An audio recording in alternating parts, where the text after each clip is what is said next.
All right, today's special guest, former Navy SEAL and Goldman Sachs trader, Johnny Wilson. Welcome to the show, Johnny. Thanks, brother. That's quite the resume. Yeah, there's a big story behind it, and it aligns with the kind of your story as well. Talk about two different groups of people, from manly Navy SEALs to some of the biggest dweebs under the sun. I say that in jest. I know some awesome dudes from Goldman, but I also know some mega nerds. Yeah, there's a buddy of mine, and he's a beast. He's at Goldman. But those are the outliers, man. Yes. Yeah, those are the outliers. My friend Amar Kuchinat, who ran correlation and structured credit trading there for years, is literally like one of my closest allies and best friends in the world. But man, there were some people there that I'd like to slap the shit out of. I fucking get that. Totally get that, man. Where did you grow up? So my dad was in the Army, lived all over, born in Fort Hood, Texas, so Killeen, Texas, spent 2 years there. My mom's from the country Panama, so we went down there for a few years, Bangor, Maine, the Netherlands, and then high school in Tennessee. Oh my God! Yeah, that's quite the quite the resume in terms of like places to live for a kid. How was it moving to all these different places as a kid? So I have a younger sister too, and she's 5 years younger than me. It was what we knew. It's just, I didn't know any better. I didn't know. I mean, that's just the military life. So there was great parts to it. Netherlands. I have a story similar to you. I'm listening to your book right now. I have a story similar to you when the local kids put me on my back in the soccer field, and that was a pivotal moment in my life. So there were some challenges of like being like the American and overseas, and the German kids and the Netherlands kids hated us. So there was fights that were happening, but overall it was good. It made me the person I am today, where I'm always hustling. I'm always like trying to find what the next big thing is, how I can help other people. I think it's because of that experience of just like moving in and being forced to acclimate or find success in a new environment. I get the sense, if your dad's an Army guy, that he wasn't like coddling you necessarily. Like, I mean, now we're so sensitive, and I've been conditioned to be like this too. The thought of moving my kids to a new school is like, nothing is more difficult for me than worrying about my children and like, oh, so-and-so was mean to me on the bus, especially my daughter. I have an adopted daughter from Ethiopia. When she's like, so-and-so was mean on the bus, or someone said, she said to me one day, oh, Dad, so-and-so said to me at Halloween, like, oh, Tensei, at nighttime, Tensei, smile, I can't see you. Mm-hmm. When I tell you I wanted to murder I wanted to go to the kid's house and beat the shit out of his dad. That's exactly how I think. Dude. And my wife was like, Ken, let it go. And I said, Tensei, what do you want me to do? She's like, nah, nothing. He's an idiot. Who cares? And I was like I could have gone in my room and cried. I was like, my blood was boiling. But I don't get the sense that your dad was kind of like, let you figure it out, or how was it? My dad, he had, his father wasn't there in his life. He had a stepfather. And, I think I've done, and we'll probably get to it, I've done some interventions that have helped me get different perspective. My dad's an awesome dude. He tried his very best, and I can see that now. I might not have seen that before because we had some tension. He would deploy, come back, and I think I'm the alpha male, and all of a sudden my dad shows up, and we're like this teenage kid full of testosterone. He's like, what the fuck are you doing, dude? This is my house. Yeah. But, in retrospect, I get it. Like, I understand he has some challenges, just like I had challenges growing up. And, I just ask for grace from my kids because I'm trying my very best, just like he did. Yeah, and we're going to get to that because I heard you on Sean Ryan talking about some of the changes that you made. And that's what I'm most interested in talking about, especially the way you've been able to change your relationship with not just your children, but especially your wife. And we'll get there. But where'd you go to high school? Tennessee? Yeah, so Clarksville. Oh, okay. Yeah. So Fort Campbell, Kentucky's up there. That's where he was stationed at. I was on the Tennessee side, Clarksville, and I went to high school there. And, we'd come down to Nashville before it turned into what it is now. Yeah. This was in the 90s, right? Early 90s. And there's so many stories there, dude. Like Second Ave, like fake IDs, getting caught by the same cop a week apart. There's so much there, dude. What were you into in high school? Were you always athletic? Were you an outdoorsman? Like I'm trying to think of as we eventually get to the fact that you're a Navy SEAL. When I think about Navy SEALs, I'm like, oh my God, I don't know if I could do that training. But I guess, like, I've talked to other buddies. I have a friend, Mitch Hall, who was in. I know Mitch. Oh, you do? Yeah. Yeah, he's a really good friend of mine. he would just tell me like, yeah, I just kept telling myself I'll quit after that guy quits. And if that guy quit, he'd pick another guy. And I was like, oh, that makes sense. But what were you like in high school? Were you a super athlete, outdoorsman, into hunting? I was an athlete. I played football there at Northeast, predominantly black football program. So all the brothers made me look fucking awesome, dude. And I was not awesome, by the way. But I was a receiver, and we had like Travis Stevens went off to the NFL, good dude. And we had a really good team at one point. Towards the end, coaches switched out, and the program, when we lost Travis and a couple other guys, the program kind of went to shit. But still good friends. Like I have a crew of guys that were, Army families as well. And I still stay in touch with those guys. Those guys all went into the military. I think they all did go Army. A few of them have gone on and done cool things with Vandy and are, doctors now. And oh, wow. I got one buddy, Andre, he's still in. He's an EOD guy. And he's crushing it, working with special forces guys. It's cool to see him still in the military because I don't know how he does it. But, that was it, man. We had a small crew, and it was a small school, so we would party, like mostly those barn parties, go out to our buddy's place and have a good time, and that was the priority, like have a good time, and then close second was football, and then my grades were good enough to get into to the academy, so that's how I got over to the academy prep school initially, but then and eventually to the academy. You know what's interesting about kids today? Like I have a daughter 15 and a son 14, and I helped coach the local cross country team that won the state title. Like, so I was like, I'm like, I kind of know some of these high school kids, and since I wrote the book, they were impressed by this, right? So when they see me, they're always like, super kind to me, and I've got a great relationship with them. And I was saying to one of the other dads, have you ever even heard of any of these kids drinking? I've never heard of it. He was like, never. I said, and I'm not trying to be like, oh, we were crazy. When I was probably from my freshman year of high school, we would drink every single weekend. That's what we would get together in like city parks, and people would drink. These kids, I don't know what they're doing. I don't know if they're playing video games or they're lost on their social media, but I don't know of them doing anything like this. Yeah, my kids are the same. So I got 5 kiddos. I got one that's in Brooklyn Law School right now. Oh, wow. She's a first year. I got one in College of Charleston. It's her birthday tomorrow, so we're flying down there to go see her. One he's going to CSU, so Colorado State. He loves the outdoors. A 17-year-old and a 15-year-old. So how old are you? I'm 46. Yeah. Dude, I'm 55 next month, and my kids are like 15. Yeah, you started late in the game. I started early in the game, dude. I'm almost an empty nester. Like you still got some time under your belt. My God. That's but awesome. It's the biggest blessing, as you know, right? Like, and I look forward to getting into that. They don't fucking drink, dude. I don't get it. What do they do? And I'm so grateful for it. I don't even want to ask. You're just like, you don't drink, and you're just like, all right, well, I won't bring up anything else because I don't want to change that. But they're hanging out with friends. My daughter was at a concert last night at Red Rocks in Colorado. Yeah. I'm like, cool. If you want to go to Red Rock concerts and not like drink, I'm happy to pay for that. So they just hang out and have a good time. It's wild. But like we were saying earlier before we started recording, that's where I think, like you, back in the day when Bill Shufelt started Athletic Brewing, I was like, is there a market for non-alcoholic beer? I thought Old Duels had that locked down.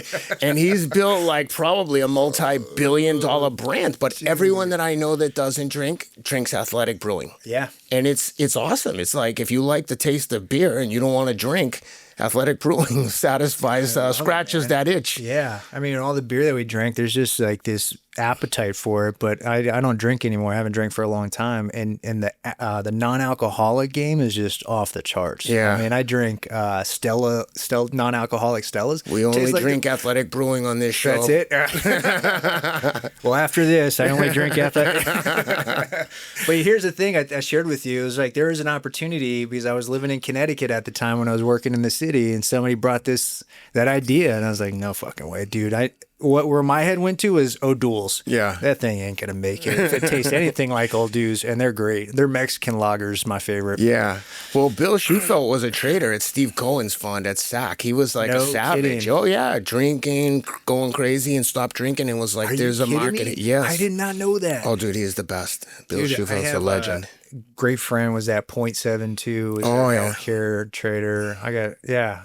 I had no idea he was the guy that was his background. .72 is no joke. I mean, working at Goldman is hard. Working at that place is probably the pinnacle in terms of like demanding, like the movie, what was the show on Showtime that they did? Billions. Billions, yeah. That's what it's based on. Yeah, And it is really like that because my friend Louisa Nicola is a neuroscientist, and she was like, yeah, they brought me in to be the performance coach. Come on. Yeah, dude, it's crazy. Hey guys, want to talk to you quickly about Ketone IQ, my favorite energy source. Ketone IQ, if you don't know, is a fast-acting source of energy. I prefer it with the caffeine. It's like a double whammy. It provides fast-acting energy, but doesn't give you the same crash like caffeine or the jitters. This stuff is used by the majority of the pro peloton at the Tour of France. And listen, if it didn't work and wasn't backed by science, those guys wouldn't use it. I've been loving this stuff. I've been taking it for the last couple of years. I'm running like 70 to 80 miles a week at 54 years old, and every single one of my runs is fueled by Ketone IQ. Give them a shot. Go to ketone.com. Use the promo code Rideout to save some money. Let me know what you think. I think you're going to love it. Boom.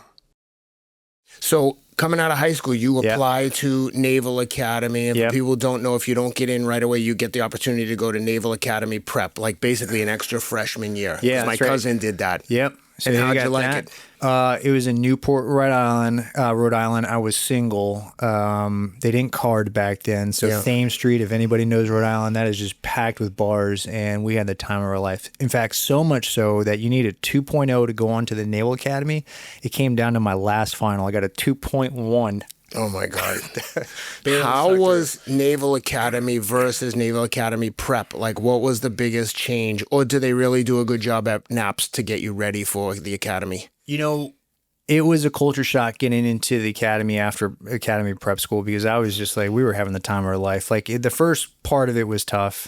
You got like 6 months of boot camp essentially, and then you go into academics, but they gave you freedom towards the end of your time after that year. So we were treated like adults and we're having fun going out. And then you show up to the Naval Academy, and I had a really hard time because, I mean, probably ego, and, you know, you got these kids, some of them that are a year older than you that have never played a sport, never had authority, but now they got some authority and they're abusing the shit out of it by talking down to you. And you're just staring at this person, and all the rage and everything inside of you just wants to come out, and you have to take it. And I struggled. I mean, people, I could tell people knew they can, because I wear my emotions on my sleeve. They knew I was like on the verge, and they kept pushing and pushing and pushing.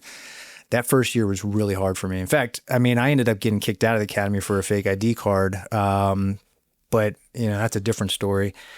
But that first year, I was like, I don't know if I'm going to make it through this, if that tells you anything, because I just wanted to fight everybody. Don't you think it's weird that, like, people who've never had authority, then they get abused and then they become abusers themselves and abuse? It's so strange to me. Yeah. Same thing with hazing in, like, football. As I got older, and, you know, you would do, like, the clowny little hazing things in football, but I was never, like, I never got anything out of that. I was like, all right, guys, that's enough. Like, yeah. You know what? In my career, football or being a team guy, I don't think I was ever the guy. And I'd be curious to think what the young guys thought, but I always try to treat these guys with respect. And at least that's how I remember. There are some times because I was an idiot early on in the teams, and I thought, you know, I was cool, ego, like, hey, I'm a Navy SEAL. But I always tried to, like, give them the opportunity to just be an equal. And especially towards the end of my career, when I got into leadership roles, I made sure everybody was a leader on this team. Like, you show up, you do what you say you're going to do, you're going to be treated with respect. And I feel like everybody got that when I was able to run a team at one point. So I'd always be thinking to myself too, like, this guy's only a rookie or a freshman or a new guy for like a certain period of time. Then he's going to be my peer. Yeah. I don't want people to think I'm an asshole and like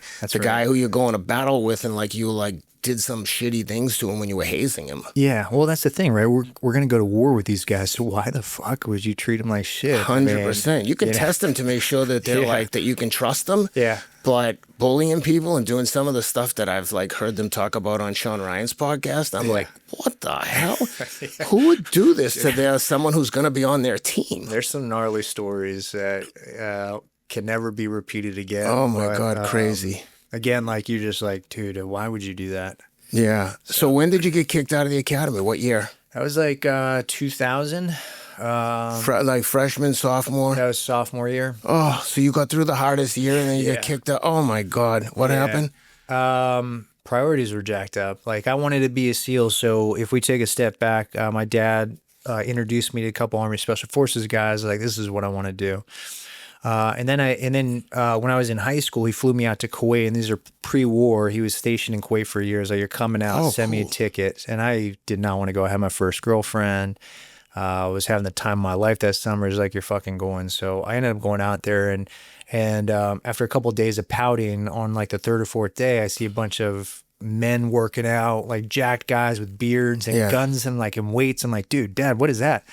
And he's since corrected me. I thought they were SEALs at some point, but he was like, he called me the other day. He's like, dude, you know those were Green Berets, right? I was like, no, I remember it as SEALs. That's the story. I'm sticking with it. So I thought it was SEALs. And regardless, I went and met those dudes, and they took me under their wing for a little bit, introduced themselves to me, and I was like, this is what I want to do. And at the time when we were stationed overseas, when he was in the Netherlands, there's no football or contact sports. So I swam. Yeah. So when I saw the Green Berets, I was like, that's pretty cool. But what are these Navy SEAL things? Like, you know, they're special forces too, but they're in the water diving. And I was like, and I was a swimmer at the time. I was like, that's cool. I want to do that. So that's what kind of happened. I pivoted. Everything I did was to kind of lock it down. And then I get to the academy, and I just got my priorities jacked up. So in your mind, you're going to be an officer in the SEALs. Yeah. But you know what? To be honest with you, it wouldn't have happened because I'm out. My grades were shitty.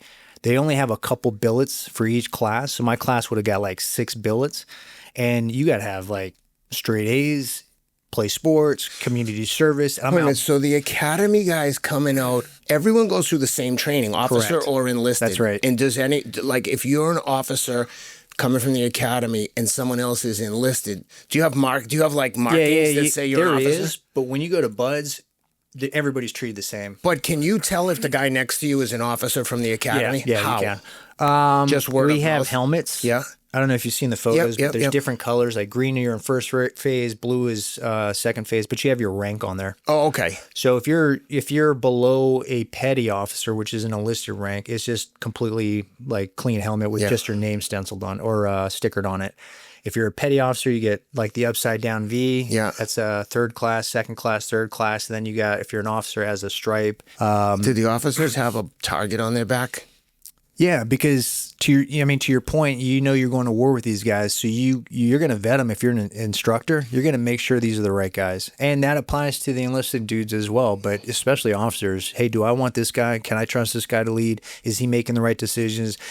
When we fuck up, is he taking ownership or is he blaming his men? Like they light into those dudes. Anyone coming from the academy has to even just have enough common sense, never mind the training, to be like, I'm never blaming anyone. Totally. It's like what we were talking about, even with my wife and my marriage. Like if we have a fight, we can get into a fight, but eventually I come back around to be like, what the F did I do to do this? Because my wife's pretty like balanced. Like she's never had to go to trauma healing centers and seek out psychedelics. But I mean, she can be as crazy as anyone, but inevitably, I'm like, what did I do to deserve this? And I think that that's like signs of maturity and like true leadership. Not that I'm trying to paint myself as like some great leader, but I think that it would be really awkward to see a academy guy, especially, pointing fingers and blaming and being a weak link at training. Do you see that happen? So it's extremely awkward, and it happens. Not often, but it happens. And what do you think it is? Are they afraid? I just think it's life's experience. Like, on paper, they look tremendous. Like, holy crap, 4.0 or 4.2, whatever it is, like captain of this, water polo and all these credentials. They've never failed in their life. And I think that's something that we have in common is, man, we've failed. And it's created the maturity that we have today. But they've just never failed. And they get put into an environment where you're going to be forced to fail because we want to see how you respond. And when you fail for the first time in your life, I mean, in my opinion, you don't want that to happen in BUDS. No, because you don't know what to do with that. I've been the top performer. I've been, accolades my whole life, and now I'm failing. I don't know what to do. And sometimes people crack, and that's what we saw sometimes is there's some officers that quit.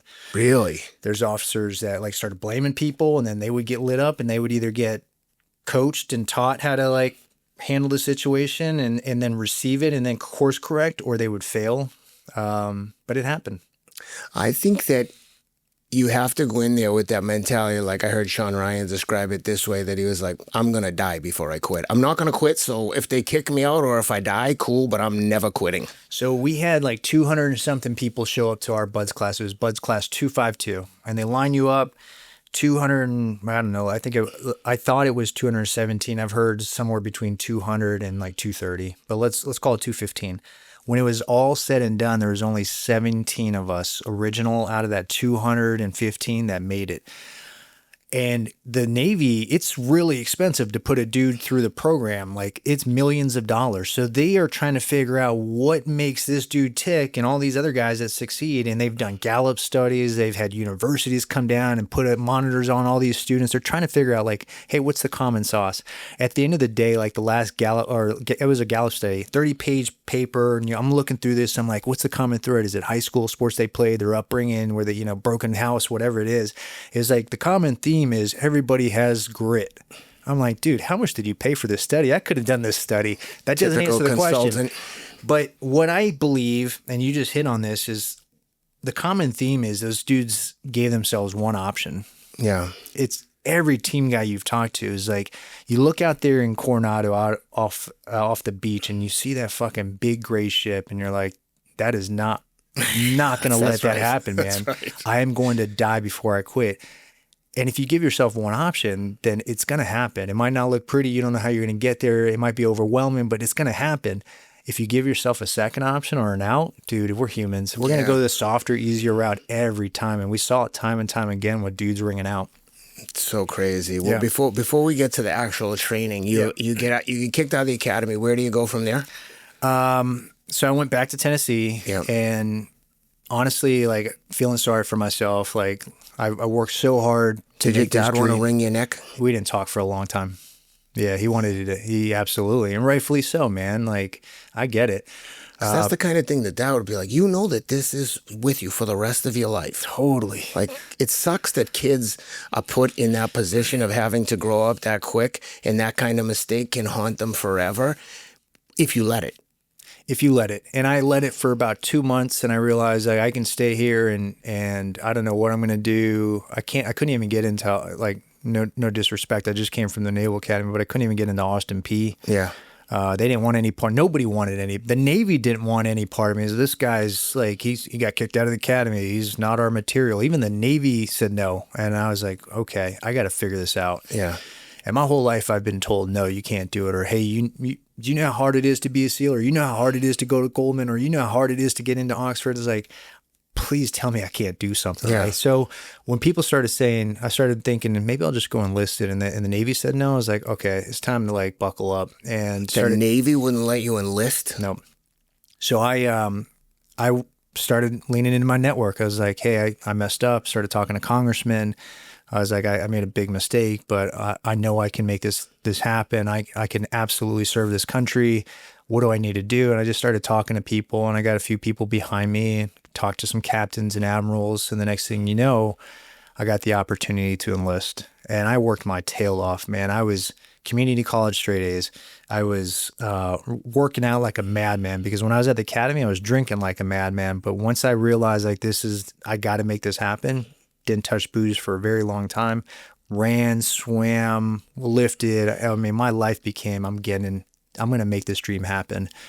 And I got an opportunity. So I went to boot camp in Great Lakes in the middle of winter, and I had to endure that. And that wasn't the dream. That was a stepping stone to the dream. But I do remember. How was that?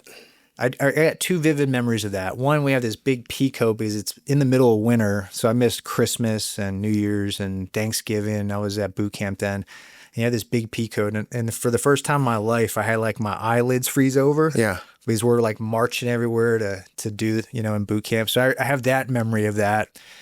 I have a memory of we finally got ice cream, like a little thing of ice cream, and they had little peanut butter cups, and I mixed it and I made like peanut butter ice cream. Dude, it was the best ice cream I've ever had in my life. That's so funny. It's just like you haven't eaten anything but the rations, and then you get this like little cup of ice cream. To this day, nothing will come close to that ice cream. And then like the PT stuff was really easy for me because I had trained so hard. So I was just getting ready for Buds. And when I graduated there, I got to go out to San Diego.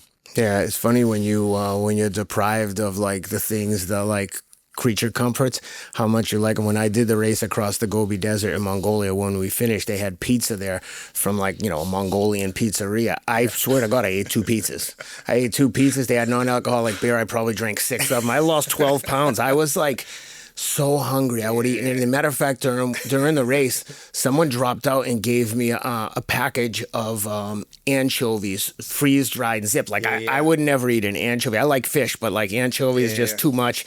Dude, I ate those things like they were like it was chocolate bars. I was so happy to get calories and fat. I was like, give me those sardines. I hated every bite, but I was like so happy eating them. So it is funny how quickly you take things for granted. It applies to everything, including like your relationship, till you don't have it. And then you're like, oh my God, I'd kill to have someone yell at me about something that I don't think I did wrong. So I'm not gonna touch that one. How are the people in boot camp relative to SEALs? Were you like shocked at the caliber of some of the people that showed up to Navy boot camp? Yeah, I mean, you got to imagine it's all walks of life. That's what I mean. You got people that were given the option to go to jail or the Navy. They chose Navy, obviously, and then you got like really smart people. I mean, I remember this one guy who was just brilliant. I was like, dude, you should not be here. Ended up, going to college and then becoming an officer. So you should not be here. So it was an interesting like little petri dish of just like all walks of life. We had dudes from Boston and like the culture that, some of the guys, I remember one guy from South, he came in and I couldn't understand a thing this dude was saying. And you got a gang member, no shit, from Los Angeles, and you got the country boys, and we're just all forced to like be one. It's almost like cool. Almost like being in jail. Yeah, exactly right. Yeah. I spent Although 4 I think years. the food is probably better in jail. I have to No. imagine. So you get out of boot camp. What happens then? So I had a short stint. You have to go to A school back then. So that's, they recognize not too many folks are going to make it through these special forces programs. So like EOD, SWIC, and SEALs. So they force everybody to go get their rating.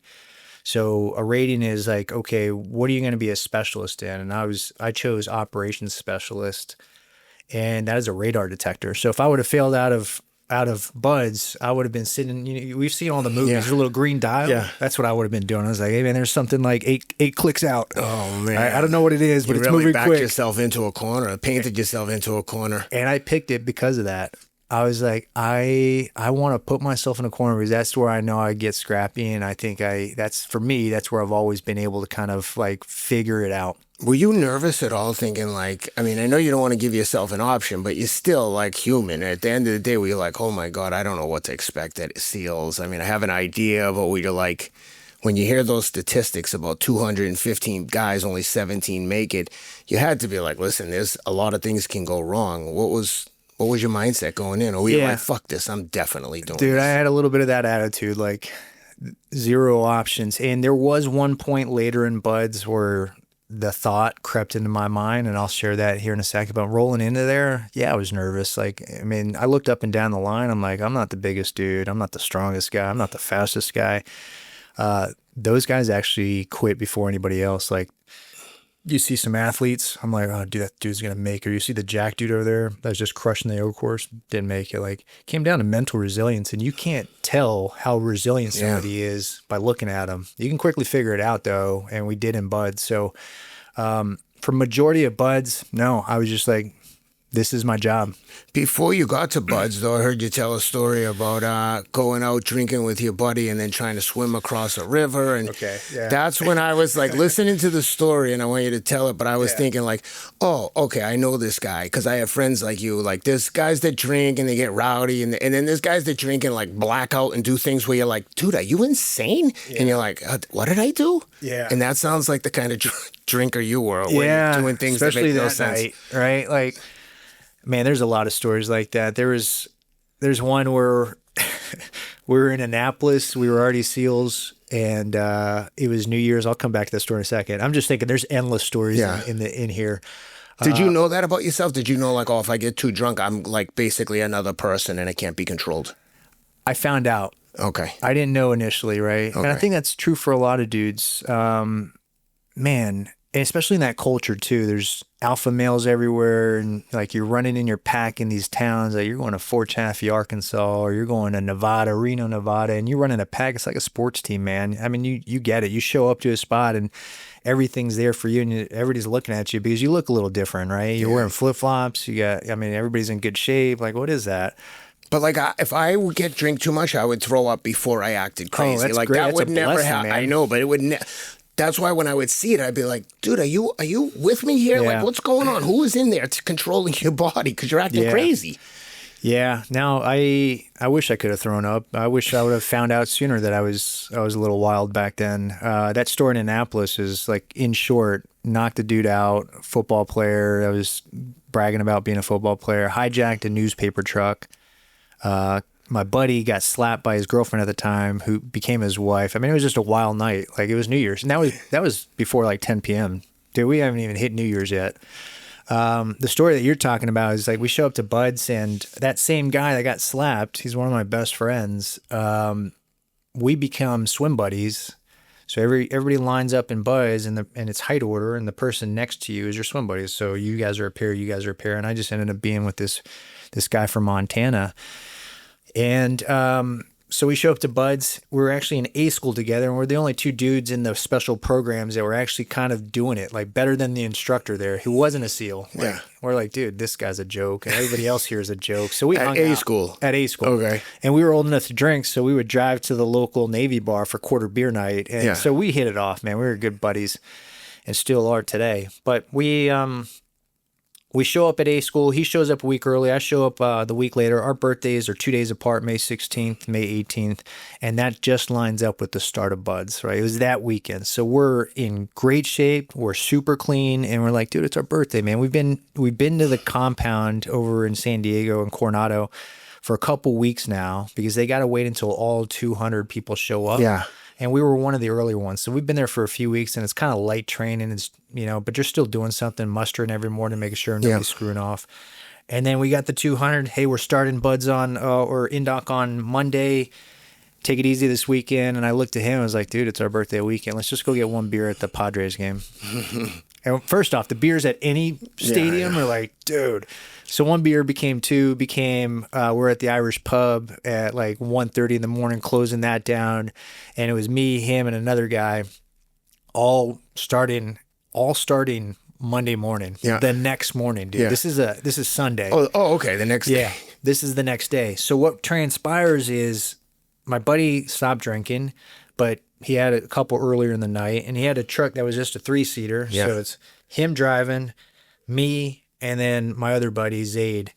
And we're fucking off here. Me and Zaid are like hitting each other, and he's just trying to like stay focused because he had beers early in the night. But he had stopped and I think he had one and was drinking water.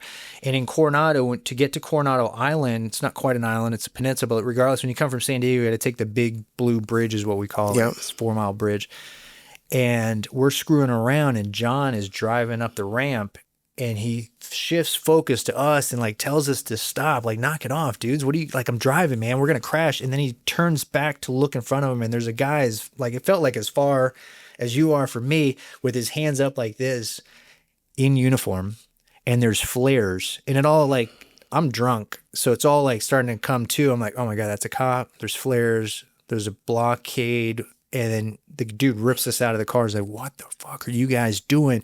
Is that booze I smell on you guys? And then the next thing you know, we got a scene. There's cops showing up. This is probably like 2 a.m. now. Oh my God. And you got to muster in like 4 hours? 3 hours. Oh my God.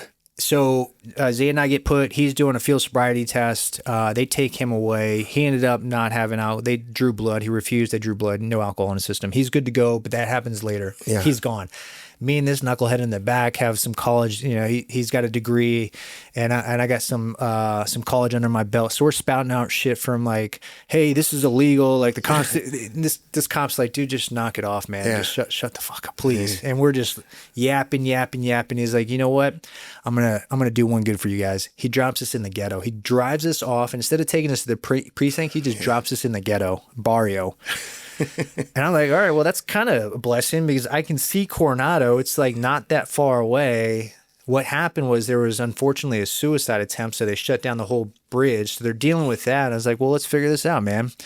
So we go over to a taco shop. It's like, hey, no Ubers back then. Yeah. Can we use your phone? And they can tell we're drunk, and they shut it down. And so I get pissed, and I start like doing stupid stuff there. And I hear them we're calling the cops. It's like, shit. So we take off, and I hear the cops coming. Oh my God. We go across the street, and it's a shipping yard with barbed wire fence. Somehow we climb the barbed wire fence. I don't know how we do it, dude, because I look back, I drove past here like a couple days later, and I look at this thing, and it's not like the janky barbed wire. It's like prison. Yeah. And I'm like, we came away. Like razor ribbon. Yeah. Yeah. Somehow we found a point to climb over. We climb over. We get towards the water. There's rocks all the way down. It's low tide, so it's like down 10 feet. And the idea was, because we couldn't get a car, couldn't cross the bridge, we're going to swim across. And I'm from Tennessee, he's from Montana. And we're in San Diego Bay. So the idea was like, let's just strip down, leave our phone. We have flip phones back then, leave our ID, wallet. We'll swim across, we'll get to base, put on our uniform. And then after muster or after the day, we'll come back and pick up our stuff. Great idea. What are you going to do when you get to the other side and you're naked? We're going to maneuver our way through the base. And dude, I wasn't thinking, I could barely think 2 seconds in front of me, let alone it's crazy. I was solving the problem as I was creating them, barely getting out of the situation.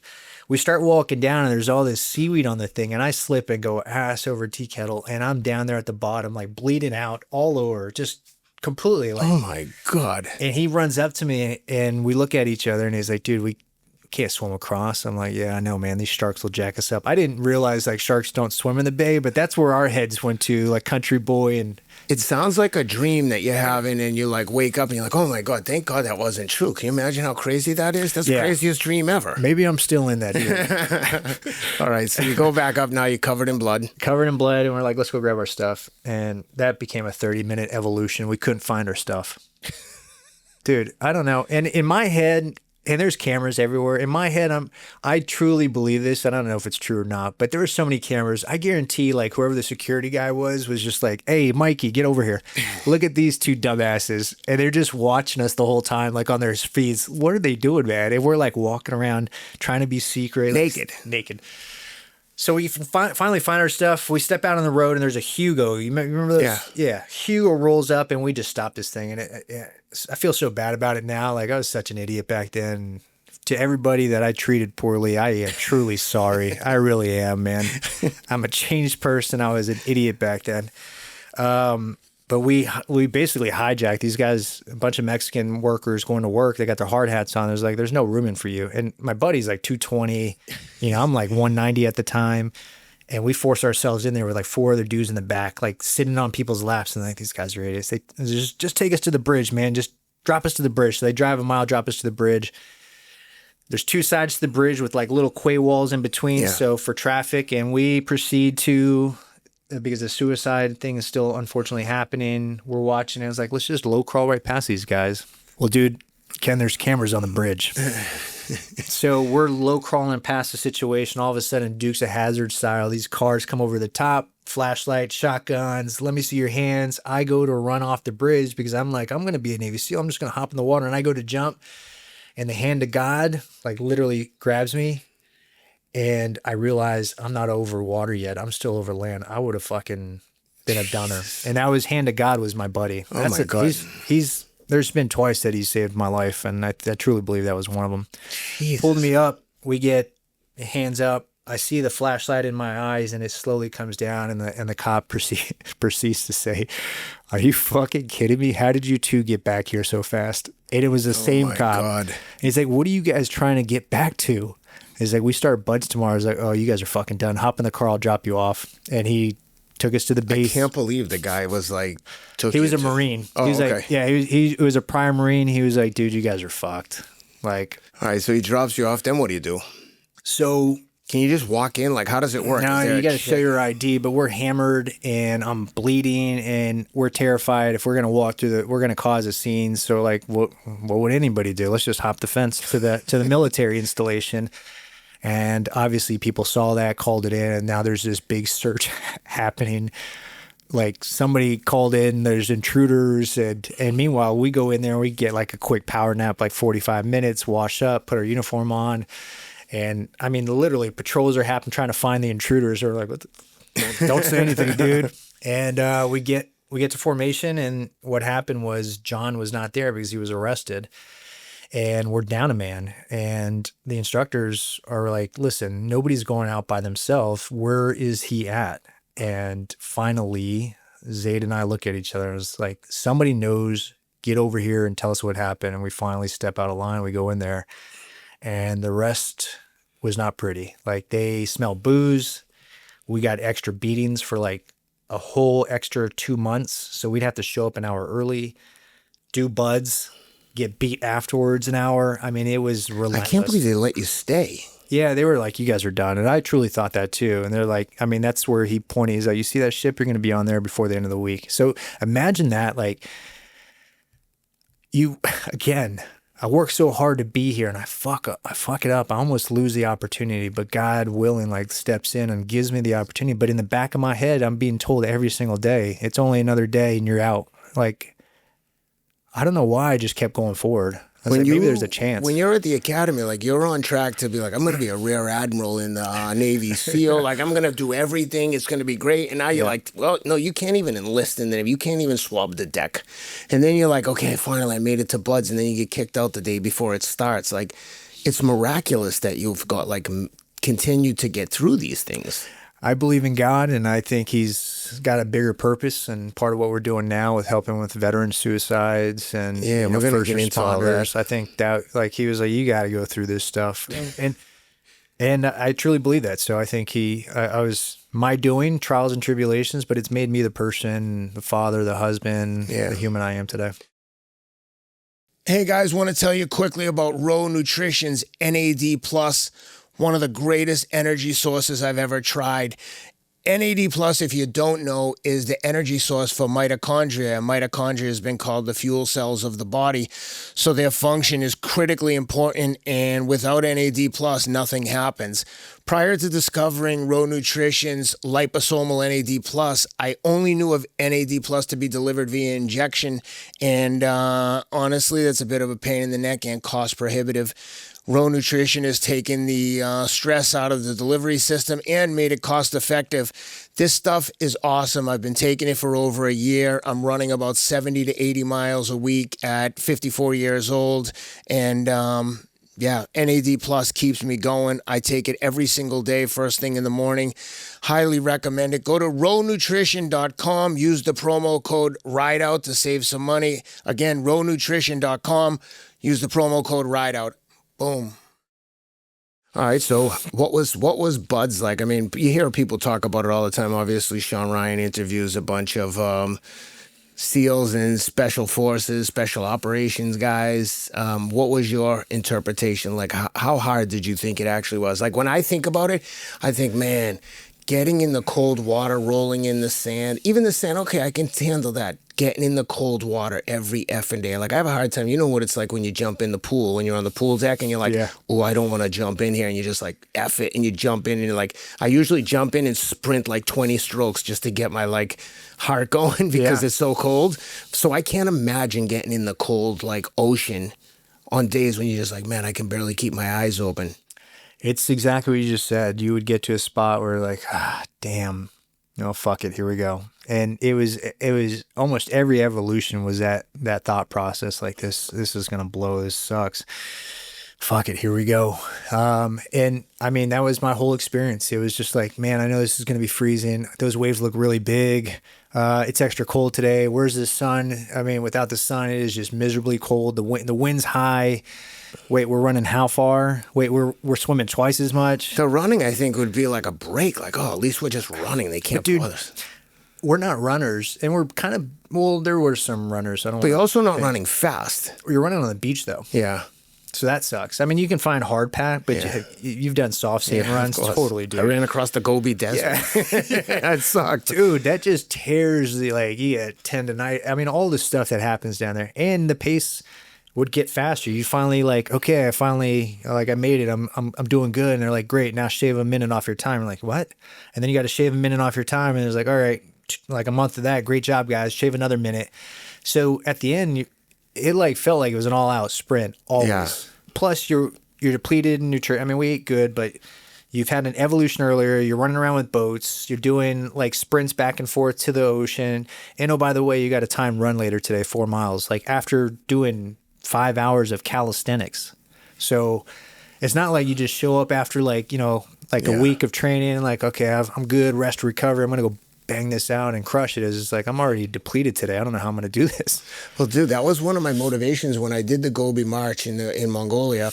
There were parts of that sand. First of all, a guy had died a couple years previously. A guy died in the sand dunes, and they had to get him out of there with a camel. They couldn't even get the trucks in there. Oh my gosh. It was like real sand dunes. Not all of it, but there was part where I was crawling on my hands and knees, thinking like, I'm going in reverse. Yeah. But I mean, I was, you know, I couldn't see people in front or behind me because I was like either in first or second every single day and by miles. So I'm like alone in the desert with these little pink flags that you have to, it's weird because if you could see them far ahead, like at one point it would go up the mountain and then down 100 yards over there. But if I could see, theoretically, you could just shoot across there and be like, okay, I'm on the thing. I mean, you're not supposed to, but you could. Yeah. But if you made a wrong turn, you could be lost in the desert. At one point, I was off the front on the 50-mile stage, and I'm running on this like kind of like where the nomads would go with the livestock, and I'm running on this trail, and there's flags, and then the flags are gone, and I'm like, oh my God, and I'm like, it's been like a mile or two. No. And basically, eventually, I see the flags. But I'm like, I'm having a panic attack for like 30 minutes. Some of the children of the nomads came through and snatched all the pink flags and took them for like toys. And I was like, oh my God. Then I get to the end, and you have to go through a little tunnel. So the camp is over there, and then there's the one road that we ever saw. And there was a tunnel to go under it, like an underpass, like a drainage. Yeah. And I go running down in there like, yeah, I'm going to win this race. And I go in there, and there is a gigantic, like longhorn steer in there just laying down. Apparently he was injured, but he was just looking at, I mean, gargantuous. I was like, oh my God. So I had to go climb over the road. But anyway, I digress. Enough about me. But to your point, that deep sand is treacherous. It's hell on earth. It is. For those that haven't done it, when next time you go to the beach, just go 100 yards. And you're in boots, right? And you're in boots. Yeah. But you know, your body's, it's such a tremendous system. Like it acclimates pretty fast. Yeah. Like, and that's what we witnessed. I remember when you show up to Budge, you got to do a PT test to get in. And I told you I was in a great shape, but I didn't train the way that we fought, is what we used to always say in the teams, like train the way you fight. I used to run in sneakers. Yeah. The first run was a boot run, and I barely passed. Like if I wouldn't have passed, that was it for me. I'm like, God, again. You're cutting it close every time. Yeah, every time. And then from that point on, your body's like, okay, this sucks, this run sucks, but you're passing. And the next thing you know, you're like, okay, I'm doing like 7-minute miles, 7:30 with boots on sand. It was pretty cool. How was like the old course? When I look at that slide for life where you're sliding down, like every single thing about it, I'm like, oh my God, that looks so scary. Like people I imagine do fall off that thing. Yeah. Like, how are you handling those little things? Or are you just like blocking everything out and just being like, fuck it, everyone else is doing it, I'm just going to keep doing it? It really is that. But I laugh because that same guy from Montana, he fell off the top. So oh yeah. So you get on the slide for life. It's this rope, and there's two ways to do it. You can go underneath it. Yeah. But it's faster to go on top. Yeah. But the rope is sagging, and it's basically to mimic us on like from our ship to enemy ship, and we would. If you come across the top, you can move pretty quick, but you got to adjust yourself before you get on there, because that rope's going right between your legs. And if you don't adjust yourself, you're going to get some burns, and it's going to hurt. All the weight is right there in your privates. So he went to adjust himself, and we're all running the O course, and it sounded like a missile hit. And it was like, boom. And everybody stopped and looked, and you just see this poor guy like, How hurt was he? He was fine. He walked it off, but he's a big boy. He's like a big muscle. Were the guys like were the trainers, the instructors hitting themselves? Like, oh my God, we just lost a man. You know, he's gonna die. Yeah, because you could die, right? How high is it? Well, you lay in sand, so but still it's high. You could easily break like your back. Until that point, I thought you would have like gotten pretty severely injured, but he literally like knocked the sand off. He was sore for a little bit. I mean, the instructors must have loved this guy. Oh, they loved, He threw himself off a frigging 30-foot tower. 40-foot. Yeah, but I mean, it happened quite a bit. I mean, the old course was fun. It was a man maker is what I would say, because you got to go. Like, in the times, they keep decreasing the times when it was all, and I mean, it was a true test of your overall physical well-being. Like, are you in really good shape? Running, okay, that's great. But can you run and climb a rope? Can you climb a rope and like do pull-ups essentially? Can you time? I mean, it really does capture every movement and show who really are the true athletes in the group. Were there any fist fights? I mean, out in town, yeah. Like when guys. No, I mean with each other, like just or yeah. guys. I mean, there was. I mean, because they're brothers. I mean, you got if you got siblings, you know it. Like you love that person, and there's times where you just want to fucking hit him, and you do. Yeah. How do they respond? Do the instructors typically like just break it up and keep it moving, or would they kick you right out? No, they would. We never did it at least not in my Bud's class. I'm pretty sure it's happened though, because egos, alphas. But it never happened. We'd take it offline in the barracks or something like that, or over the berm is what we used to say. Yeah. All right. So you get through Buds, you graduate. What happens then? We showed up to Team 4, and SEAL Team 4 is out on the East Coast. And historically, the teams were broken up where they would have an area of focus. So Team 4 was South America, but the war is going on. So now everybody's going to Iraq, everybody's going to Afghanistan. We show up and we immediately jump into training. And 9 months later, after training, and training is you do everything from like CQC, so close quarters combat, where you're clearing buildings, to land warfare. I mentioned Fort Chaffee, Arkansas earlier. We're going out there and doing like big maneuvers out in open terrain. We're skydiving, we're diving in Key West. I mean, we're getting all set up for any and every scenario. 9 months later, we're on a bird over to Iraq, and my first deployment was Baghdad, and it was in the heat of the war. What was the hardest part of like the training once you got to Team 4? And were there times where you're like, I don't know if I can do this? No, the hardest part was you were a new guy and you were treated like a new guy. So it's like showing up to a sports team and you're the new guy. They're gonna treat you, make sure you're cut from the same cloth, you're a good dude. So, I mean, we would get picked on. Every place we showed up, they do what we call the meat Olympics. So new guys were called meats. Yeah. And they would be booze-fueled events after training. They're like, all right, stick around. We're going to have some fun. And there'd be tires, like massive tractor tires. And then we'd do sprints. We'd get dressed up. I mean, it's just like I imagine what a sports team. I have a couple buddies that played professional sports. And like when we showed up, we'd have to get dressed up in drag. And I mean, literally the same thing.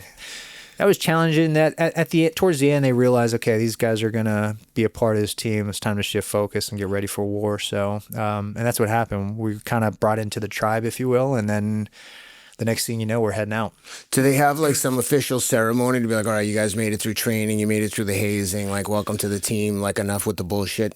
Not quite. Until we got back from Iraq. So they took our Tridents. Yep. We show up and they had a bird cage because our Tridents are eagles. Yeah. And like we had a no shit bird cage with all of our Tridents in there. Yeah. And we had to take it to every evolution. So the new guys would literally show up to a bar with a bird cage. I mean, so they took it and they didn't give it back to us. They were like, hey, we're going to war.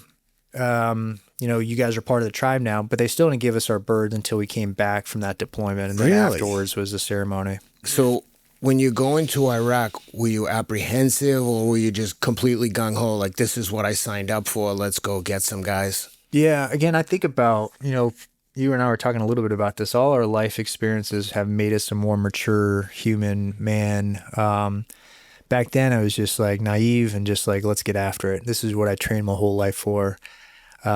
Today, if I were, put this version of me back then, I'd be a little apprehensive. I'd be a little, I'd still be, I think, excited to do what I've trained my whole life to do. But at the same time, I'd probably feel a little bit differently about stepping into that. Plus now we got kids and I got a lot to lose. Different chapter. When you're going over there, do you think about the enemy like with complete lack of, at the time, I mean, I know your answer will probably be different today, but at the time, did you look at the enemy like with a complete lack of empathy, like I'm killing everyone I can, like F those guys? Or did you ever have a moment where you're like, these guys are just doing what they think is right as well. They're fighting for their country. They think what they're doing is noble. They're fighting for like a bigger cause. They're all like very religious, like almost religious zealots. Yeah. How'd you process that, thinking like, I'm going to kill someone? Yeah, I think how you teed it up was right. Like you'd ask me today and I'd have a different perspective. Yeah. But back then it was just, some of the reporting, these guys were murdering people, like their own people, our people. And yeah, I wanted vengeance. I wanted to inflict harm on them because, you know, that's what we knew we wanted. It was like a good versus evil, and they were evil, right? And again, there are some evil people there and groups there that don't deserve to be on this planet. I promise you, like the things that they were doing to children, to women, to other people, it's just like, it's unfathomable. They should not be living, in my opinion. Even today, I still believe that. Like, listen, I believe you. I'm just curious what the mindset was, or if some of the guys were just like, I'm killing everyone. Because I guarantee there was some innocents that get like caught up in the... you know, there is a moment when we were going after targets and we were rolling up on target and we knew what that person did. I'm thinking of a specific scenario. This guy had killed like 30 some odd people. When that guy was neutralized, that was like mission accomplished. Didn't even bat an eye. But when we blew doors in and used charges to breach doors, and then the frag hits a woman or a child, those images still sit with me. Yeah. Yeah. Interesting. Well, let's get back. So you're going to Baghdad. When you get there, what's your impression when you arrive? And by the way, I'm asking these questions because I know that you suffered with PTSD and some of the things that we'll get into with the psychedelics and some of the mental health stuff. So I'm just I'm not trying to glorify like, oh, tell me all the special operations at all. But I think it's relevant to paint the picture for the audience that like, this is like what you just described. I mean, the thought of a kid gets hurt, no matter whose fault it is, you're like, oh my God, this is like... Yeah, nobody wants that. No. So when I show up there, we land, and we came in hot because back then they were like shooting planes down, rockets. One quick thing, sorry. Were you married at this point? Yes, I am. So when did you meet? Sorry to skip around. So I met Allison right after I got kicked out of the academy. So we met and we started dating, and then I went to boot camp. I went to A school, and the whole time you were married, you're dating, and you're leaving for months at a time. Yeah.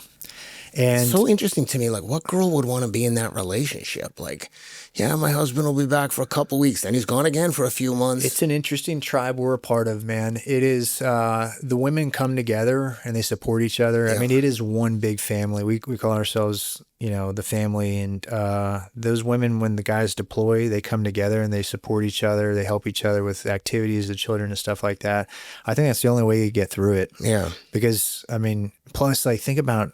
I got so many friends that are widows now. Their husbands were killed overseas. It's like, I can't even imagine being on that side of the equation, like just at home and you get a call or you get a knock on the door. Like, can you imagine being a wife? I can't. Like every fucking knock for 6 months until your husband's home. You're like, who is that? Why is it's 8 o'clock at night? Why the fuck am I getting a knock? Is that what I think it is? Oh, it's just the pizza guy. I forgot to order pizza. Like, can you imagine the emotional? No, dude, I can't imagine it. But when I travel to like, I'll give you an example. Anytime I go to an overseas race, I have like a whole process. I have to like, I'm a big baby. I have to fly first class. I have to stay at the Four Seasons, but I don't care. Like I grew up without any of that stuff. If I'm going to spend all the time and effort and money to do this race, I want to be comfortable for the days. So what would happen is I'd tell my wife, oh, I'm going to Tokyo. I'm going to run the race. And then I'm going to take a couple days and go see some cool things. It's going to be awesome. While I'm there, I might as well, because she never comes with me because it's like a work trip. And I'm a monster before the race. I'm just like I'm doing what I have to do. For me, it's the equivalent of the Olympics. And again, your opinion of yourself is the only opinion that matters. So if something's important to you, it doesn't matter what other people think. To me, this is like the most important thing in the moment, other than my family. So what would happen is I'd do the race, and the day before the race, I'd change my flight to be like, what's the closest flight that I can get to when this race is over? When I ran the London Marathon, I practically ran back to the hotel, grabbed all my shit, didn't showered at the airport in the first class lounge, and made the like 2 o'clock flight out the same day as the race. And my wife would be like, every time you say you're going to go do something and you rush home, I'm like, I can't stand... When I leave, I'm like, I need a break from these guys. I got 4 kids. My wife, I'm like, we all need a break from each other. The minute I get on the plane, I'm like, God damn it, I want to just go home. I get it, dude. I've done the same thing, man. I mean, it's verbatim what you're saying. And I'm just past that part in your book where you just said, like, I finished the race. I ran to the hotel. Yeah. And I went to the airport. I do the same thing. I'm like, hey, I'm going to stick around an extra day here or two, just kind of decompress, like do my thing. And she's all about it. Like, yeah, absolutely. Take your time. The second I'm done, whatever it is, whatever evolution it is, I'm like, all right, what's the next flight? Oh, but shit. that's what I mean for the wife, the poor wife. Like when you don't have the option to do that. At one point, I worked with this guy Teddy Atlas, and we trained the light heavyweight champion of the world for a huge title fight. We were training Alex Vozdik against Artur. We were fighting Artur Beterbiev, Russian kid who had one of the titles, and we had the WBC light heavyweight, and he had the IBF. And I lived in Philly with the fighter and Teddy and a strength and conditioning coach for 8 weeks, and didn't go home or see my kids for 8 weeks. And we were winning and going into the 10th round of the scorecards and got knocked out in the 11th.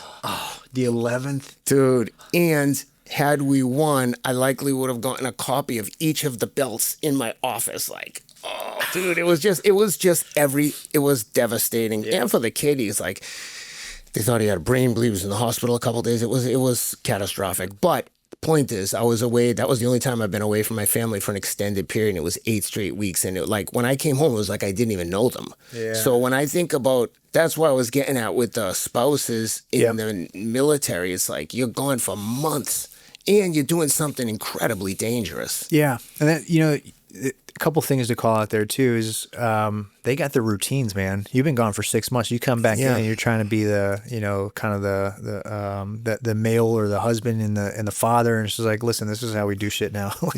This is the life that we chose. You just can't come in here barking orders. And I go back to thinking about, my dad too, when he deployed and he was gone. I get it now because now I'm living it. When he goes away and he comes back with me there and the kids there, and we're like, dude, what are you doing, man? Like, who are you again? Yeah. It's kind of how, my kids were happy to see me. And at times my wife was too, but there was some resentment there. There were some challenges that we had. But you come back in. I was like, hey, just got back done with war. And oh, by the way, I'm back. So let's just get back into the old routine. No, sir. That's and not in your mind, you're like the hero. You're like, you guys should be celebrating me. And they're like, we got shit to do here. Yeah. Where you been, dude? Yeah. Yeah. And that was 6 months or 9 months, I mean, to your point, even after like a month, 2 months, 8 weeks, things have completely changed, man. I mean, my kids looked like they were completely different people. Yeah. I mean, obviously I FaceTime with them, but when you see them, it's a completely different thing. Yep. All right. So you're married. How many kids do you have for the first deployment? One, 2002. Okay, so you're deploying, you got 2 new babies, relatively new. We got Madison and JD, so JD's a junior, he goes by JD, and then we go do that first deployment.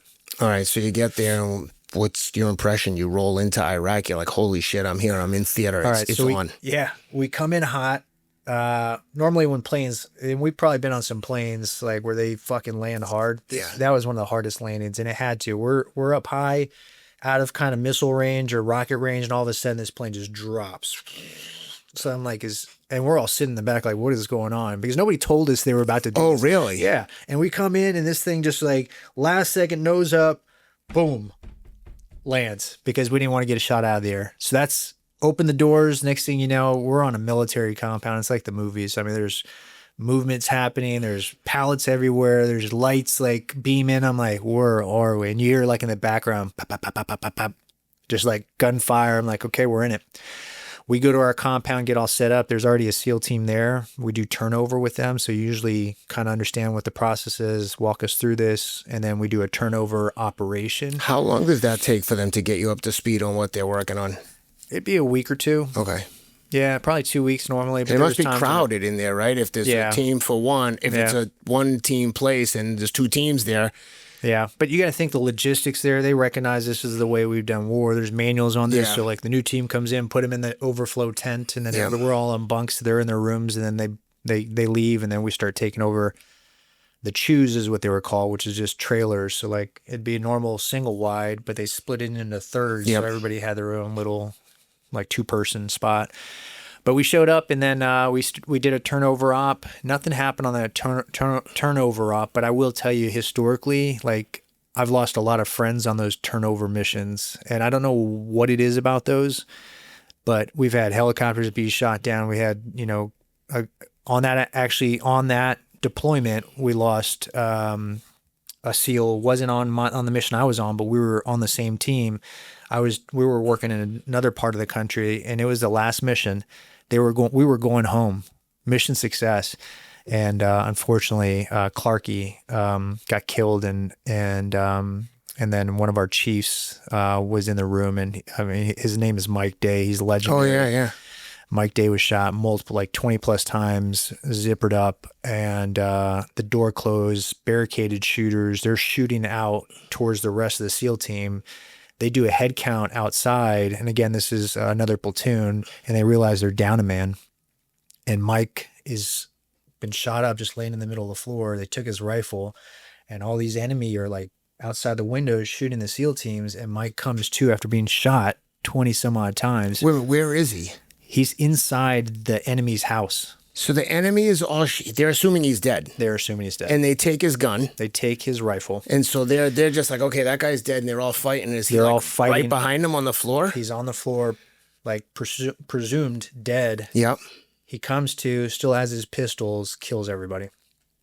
How many guys were in there? I think there was 3 or 4 dudes. He comes on comms. Is like, somebody come and get me. They come in. He's like, it's clear, building's clear. They come in, he walks out, hops on a medevac, flies and gets worked on. He ends up living, and he lived until about 2 years ago when he took his life. Damn. Yeah. And that's probably 20 years after that mission happened. We're going to come back to that because I've got a lot of thoughts and a lot of questions about suicide ideation, something that, I mean, I think that anyone that's gone through any real struggles in their life to suggest that they haven't at least ideated. And I always emphasize ideate, because if you tell someone like, I was considering taking my own life, it can seem super severe. And I think even for myself, I don't want to alarm anyone, but I would be lying if I didn't say, like, every day that I was in my addiction, I was like, I don't want to live like this. I don't want to, I don't have the guts to kill myself, but I don't want to live like this. And I don't have the guts to get sober until I finally did, but we'll come back to that. Yep. So what a freaking story. I know, man. He's got a book out. I mean, there's you can go online, find some documentaries on him. He's I've heard a lot about him. Hero guy. So sad that, unfortunately that happened. Crazy. So, but you weren't on that mission. No, we were done. We had done our last turnover op, and I was just simply calling out, like, turnover missions are historically not, they're scary for us. People get hurt. And that's when you're training up the new guys coming in, telling them, here's what we've been doing, here's what to look for, this is the mission. Like, so so we'll go back to what you were asking about. Is we had a SEAL team already there. We just showed up. I mean, my impressions are like, man, we're in it. This is like what I've seen in the movies. We get there with them. They start briefing us in our different roles. So I was a sniper or comms guy, whatever it was. So I would get with them, and they would brief me all of their stuff. And then we would go out and do a turnover mission, and it would just be like, show you how it operates, how the VICs work, if we do helos, what the helos, and then we'd high five, and they'd be out, and now it's our turn for 6, 7, 8 months, whatever it was. And that's what we did. And it was at the peak of the war in Iraq, in the northern part of Iraq. In Baghdad, there's a city called Sadr city. Yeah. That was the hotbed. I mean, it was just block after block of just enemy fighters wanting to just murder us. But that's where the leadership was. That's where we had to go to get the bad guys. And that's what we would do. So it was almost every night, sometimes 2 missions a night. We'd either take helicopters. We could never take helicopters to Sadr City because they shoot them down. Jesus. So we have to do vehicles, and they had these IEDs everywhere. So then we'd have to change our routes constantly. I mean, they would learn our tactics so fast and evolve that we would have to evolve. And it's just this gnarly game of, war chess. You do something new. We showed up with just Humvees that were unarmored. Well, they blew the shit out of those. People were dying. Okay, well, let's armor the bottom. So then they armored it. It's like, well, there's all these walls that these Americans have put up. Let's put the IEDs in the walls. And we never had armor on the side. Now we put armor on the side. Well, they're going to drive under this bridge, so let's drop bombs on top of it. Now we got to armor the top. And it was just constant. This thing is heavy as a tank. Oh, dude, they were tanks. I mean, these things were monsters. And again, we showed up with Humvees, like Arnold Schwarzenegger Terminator style with no doors on, with like riding out. It's like, that ain't going to work anymore. The enemy's evolving too fast. And that's what war is, man. It evolves so fast. You think about all the technology we have today, it's because of the last 20 some odd years. I mean, drones. I was going to say, now it's basically a drone war that you can't win with people. It seems that way. I mean, when you see the Russian and Ukrainian thing and you see the drone, like drone costs a few $100, costs like $1 million to shoot them down with a Patriot missile or whatever they're using. And it's like, I saw some of the cities in Ukraine with like wiring and shit all over the like a canopy over a city so that the drones couldn't get in. It's scary. It's evolving so quickly. When I first showed up, they send you to schools when you're new guys so you can become an expert in something. And they had a drone school, so they sent me to that drone school. And this is like 2003 or 4, something like that. The first drone that we had was a styrofoam plane with a camera system like this big on one side. Yeah. And you had to launch this thing. You'd have to like run and launch this thing. And it's 40 grand, dude. And you launch it. And if you gotta just kind of throw it the right way. And if you don't, this thing goes right in the ground and the styrofoam just blows up. Oh my God. So you launch this thing and then it takes off and it sounds like a lawnmower. And it's like, and it's slow as fuck, and it can only loiter in one direction. It has to loiter this direction. And that was our first drone. Yeah. And to your point today, like they have drones that are like the sizes, of like a AA battery, which that are more sophisticated. And I guarantee you there's stuff that we have and China has that no one's even talked about. Yeah. Because if they're showing all the stuff on, to your point, like everyone evolves so quickly and people are so intelligent in these intelligence agencies on all sides of like the real developed countries. If that's what they're showing, like you don't think everyone's watching the battlefield in Russia and Ukraine saying, what are they using today? And thinking like, oh, okay, let's take a variation on that. I guarantee you we have stuff that people will be like, oh, like when they did the Venezuelan thing and they're like, yeah, we hit them with the discombobulator. I'm like, what the fuck? We have like magic weapons now? Just like, it just wipes out the enemy, they fall down, throw up, stop bleeding out of their eyeballs, and we just snatch the president? And dude, we would have never known that unless President Trump slipped up and said it, right? Hit him with the discombobulator. Yeah. Doesn't it seem like we're in like a simulation? Like it does. What is going on here? I don't know. You got people insider trading. They just busted that guy, one of the special forces guy who made like $400,000 bet. Meanwhile, they announce like an embargo or they announce some big thing with the administration. Then you find out the day before a person who's never made a trade on poly markets made like $1 billion. $1 billion one of the trades was, and there's like, no big deal. Dude, that was hours before that announcement. The whole thing is so fucked up. I know. It's like not only encouraged, but accepted for all of the Congress people to fucking insider trade. I just feel like, is there anyone with like integrity in any position of authority here? You see them start, like you see this Southern Poverty Law Center scandal that they're funding all these people they're supposed to be fighting against. Yeah. I'm so disheartened with everybody. I'm just like, what the fuck, man? Do we have anyone here that, I think that Americans in general, like people like you and I, we love the country. We'd do anything for fellow Americans. But as soon as these people get into office, it just seems like fucking money grab. Get as much as you can. Like when they were describing when Biden lost the election, one of those groups was like, yeah, it was like we were throwing gold bars off the fucking Titanic. Everyone was just grabbing what they could. Yeah. It's just so sad. The system's corrupt. I believe in my heart, and in fact, I know quite a few people that are not in the senior parts of the administration, but like congressmen. I got former teammates, and I talk to them, and then it's just so disheartening. It's like, I'm done. Like, I can't do this anymore. I can't change this system. And that's what's going on, is like you go in there with all the best of intentions and you're like a small little cog in this massive, corrupt, broken machine. And then you realize is like, I can't make the change I wanted. I will tell you though, it was really fucking cool this past Saturday with that executive order around psychedelics. Yeah. That was awesome. That's been years in the making, a lot of people busting their ass. So there is hope when you see stuff like that. But to your point, like the counter to that is like, well, how the fuck did we get $1.5 billion trade off 5 hours before? And that dude's never traded before. And nobody's ever put a trade that size ever in the history. How do we not know who it is right now? No, and nobody's talking about it. Right now. Like, we know who the military guy is because he wasn't in the administration. Yeah. And it's, I hate talking about politics. It's just all so sad. I was on a live TV show in England, and they asked me, they were like very, very liberal. And the guy's asking me questions about my book, and then he goes, oh, Ken, I'm going to risk a question to you about politics. What do you think about your president, Donald Trump? And I said, dude, I'm a proud American. I would die for my country. I'm like, I love being American. I love American people.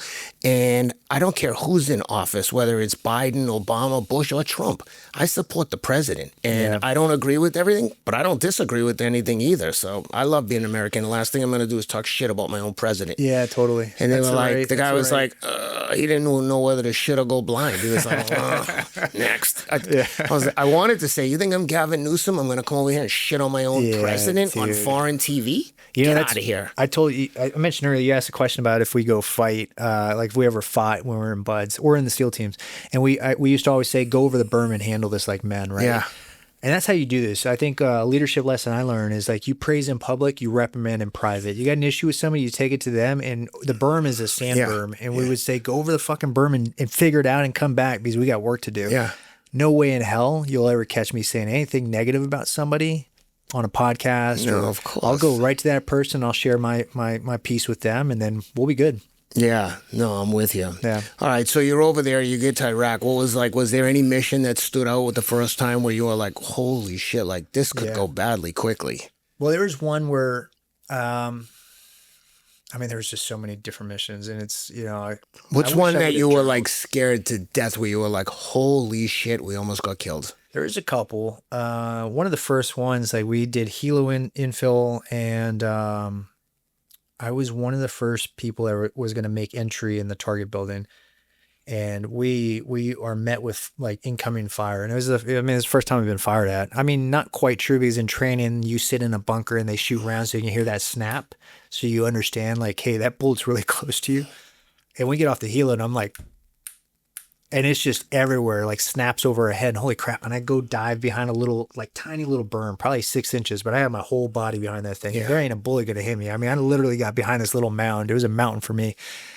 And that's where the tunnel vision kicked in. You know what I mean? I'm just like, and I'm just staring like right through this, and everything goes quiet.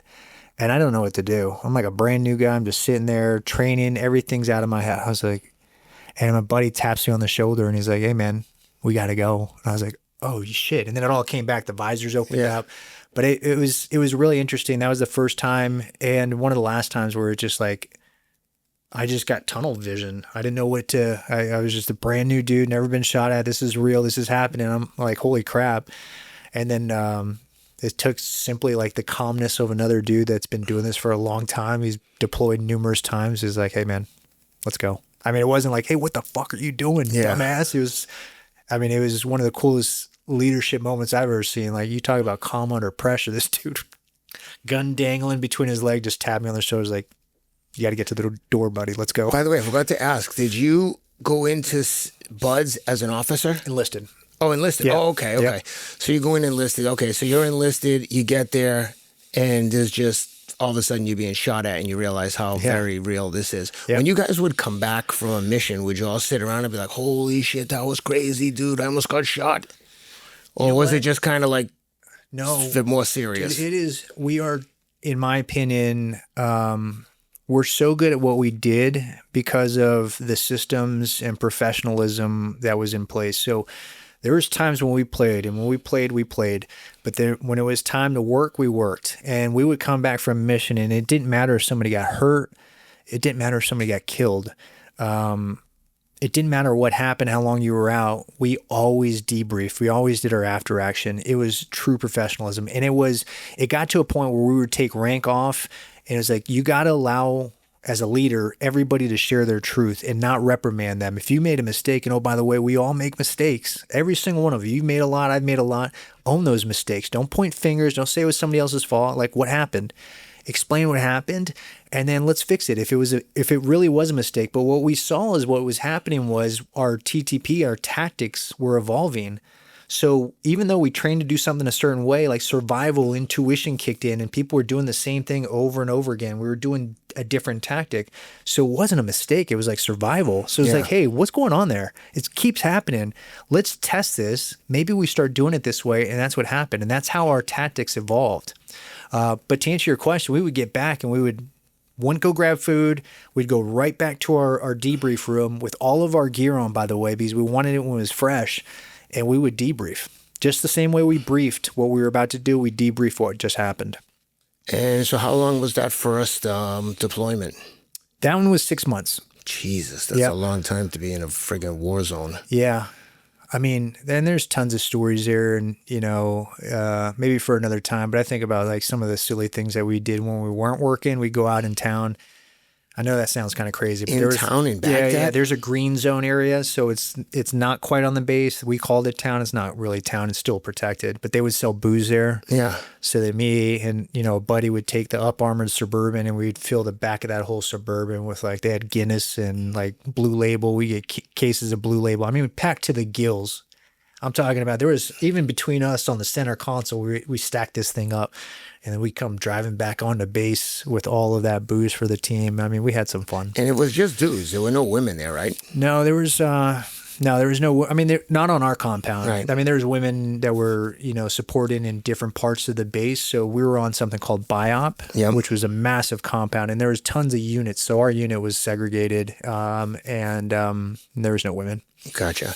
So when you come back, like eventually you became an officer, right? No. Oh, you didn't? Never. But you got your college degree. Yeah. So I ended up getting my degree.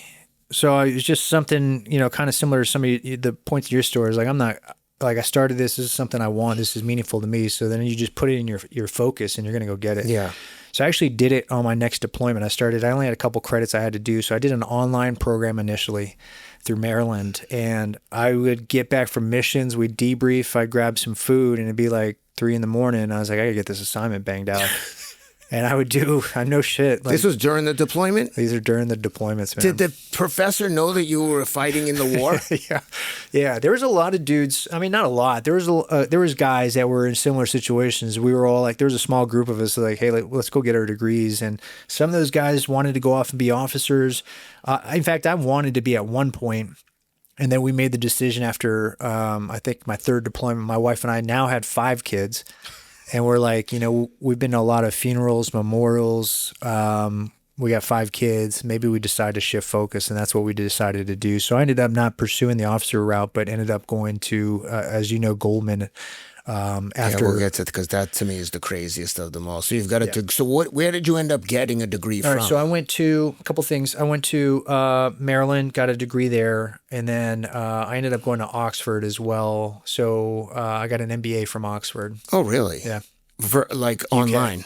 No, it was overseas. It was an executive program. Yep. So I'd go over there every so often, and then we had a group of classmates. We work on projects. So it was a 2-year MBA, and it was an executive program. Damn. Okay. So that makes more That's sense. How, yeah. With the Goldman thing. So at this point, let's go back to your relationship with your wife. You're deploying back and forth. You're getting your degree. What was your relationship like with your wife when you'd go home? It was volatile. Yeah. Listen, I was really immature.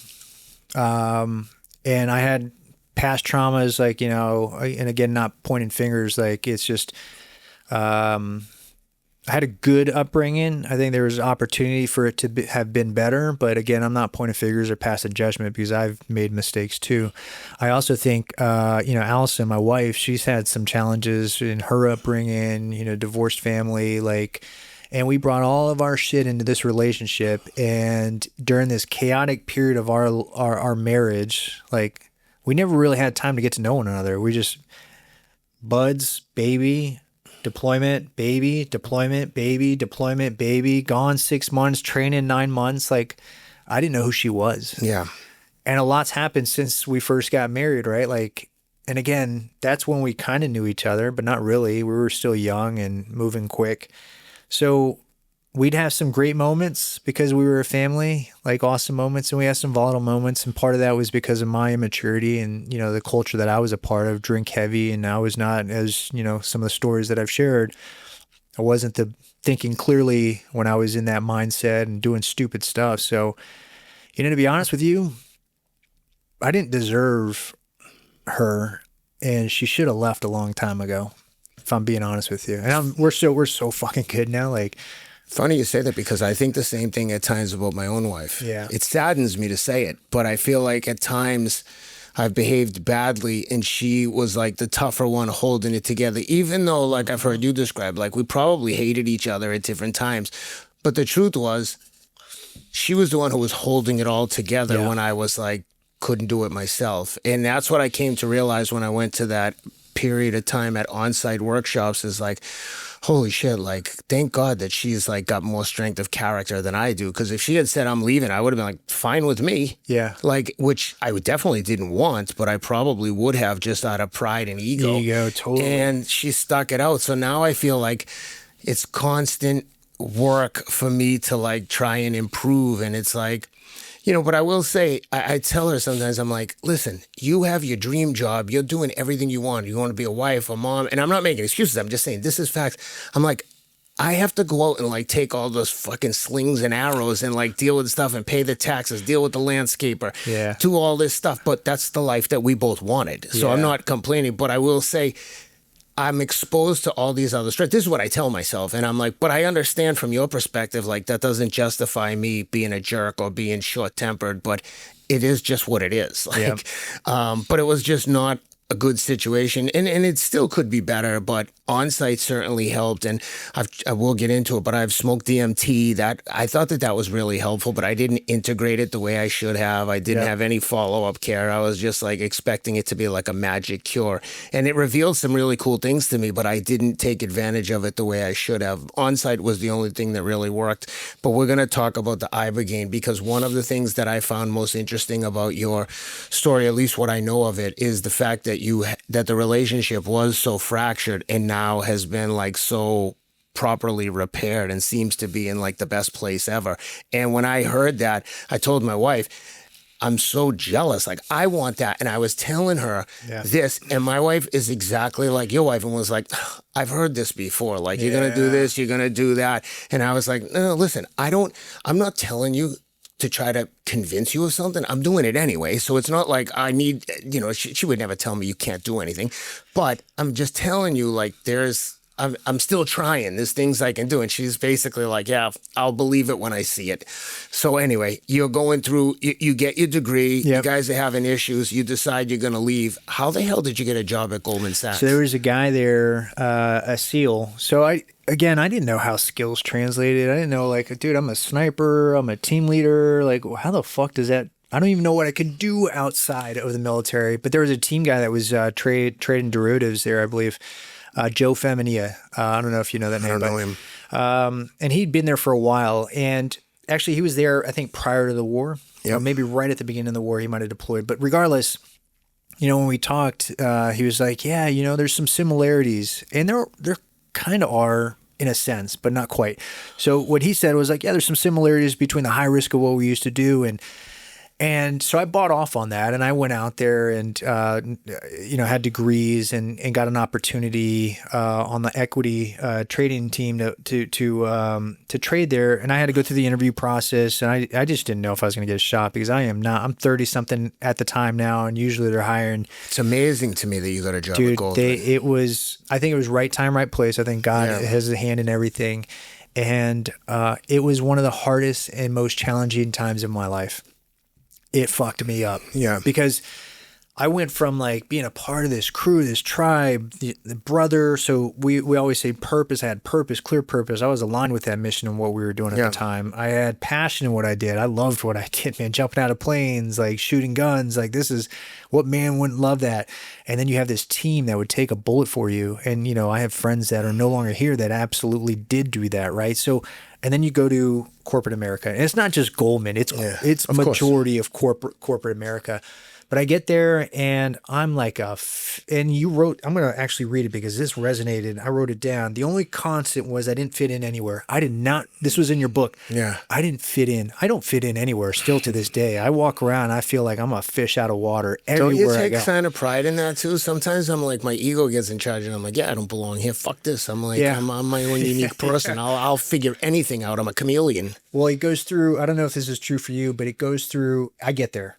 But it doesn't start there. I get uncomfortable. I'm like, dude, I don't belong here. What the fuck am I doing? Of course. God damn, like, let's get out of here. And then it's just like, you know what? Fuck this, man. You are different, dude. Exactly. It's like all going on and we're in the middle of this party or something. Yeah. It's like, dude, you own this place. Yeah, that's right. Ego flares up a little bit. And but I get there and everybody's congratulating me. It's like, dude, you got an Ivy League degree. You're 1%. You're trading at Goldman. Like, you made it. And what started happening is all this shit I compartmentalized in my life that I put away, like just hid in this brain of mine somewhere, started coming out. I felt isolated. When you're isolation, that's a dangerous place to be. I didn't have any friends. How were the people on the desk like, holy shit, we got a Navy SEAL here, and this guy was like the captain of his chess team. I had a cool team. These are some athletes. I told you that guy. He's an Ironman dude too. His name's Double A. It's his nickname. I won't share his name here, but he's still in the business. I just talked to him like a week ago. I was like, Johnny, come. He's got a thick accent, dude. He's like, come do this Ironman with me. Come on, this is the year. I was like, fuck, man, I don't even have a bike, dude. I'll tell you a funny story about the only Ironman I've ever done here in a second, but great dude. The manager on the desk was, I think he was a hockey player at Harvard. Yeah. I mean, you get some. You do get some. I mean, the people there are crazy impressive. Oh yeah. I mean, we had this chick from Russia. She was brilliant. Yeah. She was trading all the tech stocks, and I was just like in awe. I was like, man, I'm never gonna get to that point. She was just brilliant. It was a cool team, man. It was awesome.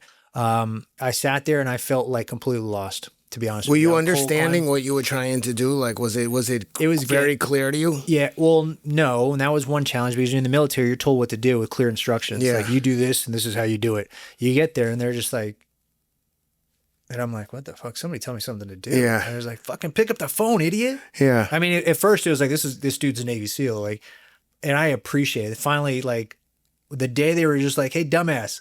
That's not how you fucking, you say it. This is how you say it. And I was like, okay, I'm part of the tribe now. Yeah. But that didn't last long because. And were you trading or were you a sales guy? I was associate. So that was a problem too, in the sense that I should have been a sales guy. Yeah. I'm a sales guy.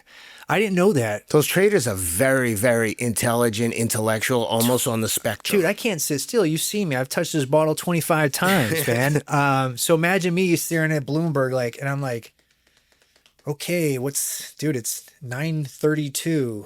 I still got a few hours under my, like, it really was that. And then I saw the sales traders down there and I started talking to them.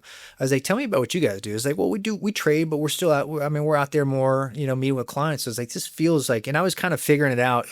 And I got to a spot where it was December, I think 6th, and I get a text and it's like, hey, Nick just got killed. And then I look up on the screens and the news feed starts happening, like Navy SEAL killed on mission, and it was on a hostage rescue mission. And at that point, I don't know what it was. I just looked at Maddie and I was just like, hey, I'm done. He's like, what do you mean? He's like, I'm going back in. And he's like, you sure? And I was like, I'm 100% sure. And I quit. On the spot? On the spot.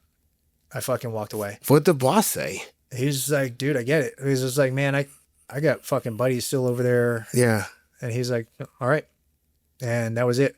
I walked off and then I told my wife, that's a huge mistake. Like, because she thinks we're going to be millionaires eventually. Yeah. And now he's home all the time. We got a great life. Things are looking up. That was part of the problem too, is I made the assumption I'd be home all the time. I lived in Princeton, New Jersey, first off. That was mistake number one. When I heard you talking about that before, I'm like, who the fuck told him to live in New Jersey? My father-in-law lived in Princeton. He was like, it's an hour commute. It's not an hour commute, man. And even if it is an hour commute, that's 2 hours a day that you don't get to be with your family. 3:30 on like Princeton to Princeton Junction from my house. house, Princeton Junction. Then I'd go from the tram to World Trade Center to get to the desk. And horrible.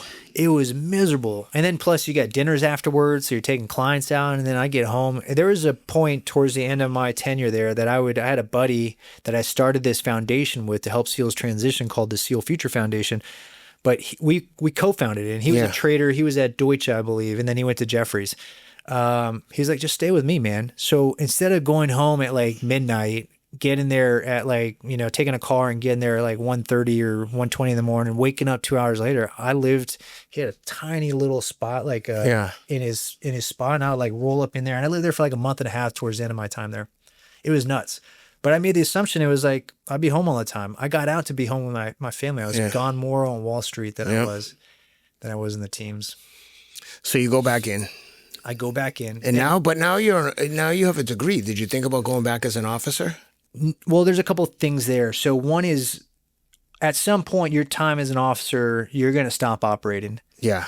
And I was still young and hungry, and I wanted to kind of get after it. Yeah. So the idea did cross my mind, but I was like, let me just hop back in, because there was a team that was deploying. I had some buddies there like, hey, if you can get through this process fast, you can jump on this deployment. So I did. It took like 3 months. A couple things I didn't think through. And again, you can see God's involvement, in my opinion, everywhere. I had to, if you're out longer than 2 years, you have to do everything all over again. I wasn't out. I was barely under the 2-year window before I quit. I didn't even know this rule existed. Yeah. So I got through. The second thing is I told my wife, and she's like, to your point, she's like, we made it. We got out of harm's way. We're going to be rich. Like, we got this beautiful home in Princeton. Like, you're going back in? Can you imagine telling your wife that? So, but she stuck it out with me, and we figured it out, and we did it again. And I deployed to a couple cool spots. There was some Al-Qaeda stuff kicking off in Africa. So you went to Africa? I went to Africa. Where? Kampala, so Uganda. Oh, wow. Beautiful. Did you see the gorillas? I saw the gorillas. Oh my God, to Lake Victoria. Like our base was in Entebbe. I love Africa, man. I think it's the most romantic, not in a sexual way. It's just like, I just feel like a feeling when I'm there. I'm going to bring the family there at some point. We got a big family, and we try to do a trip every year.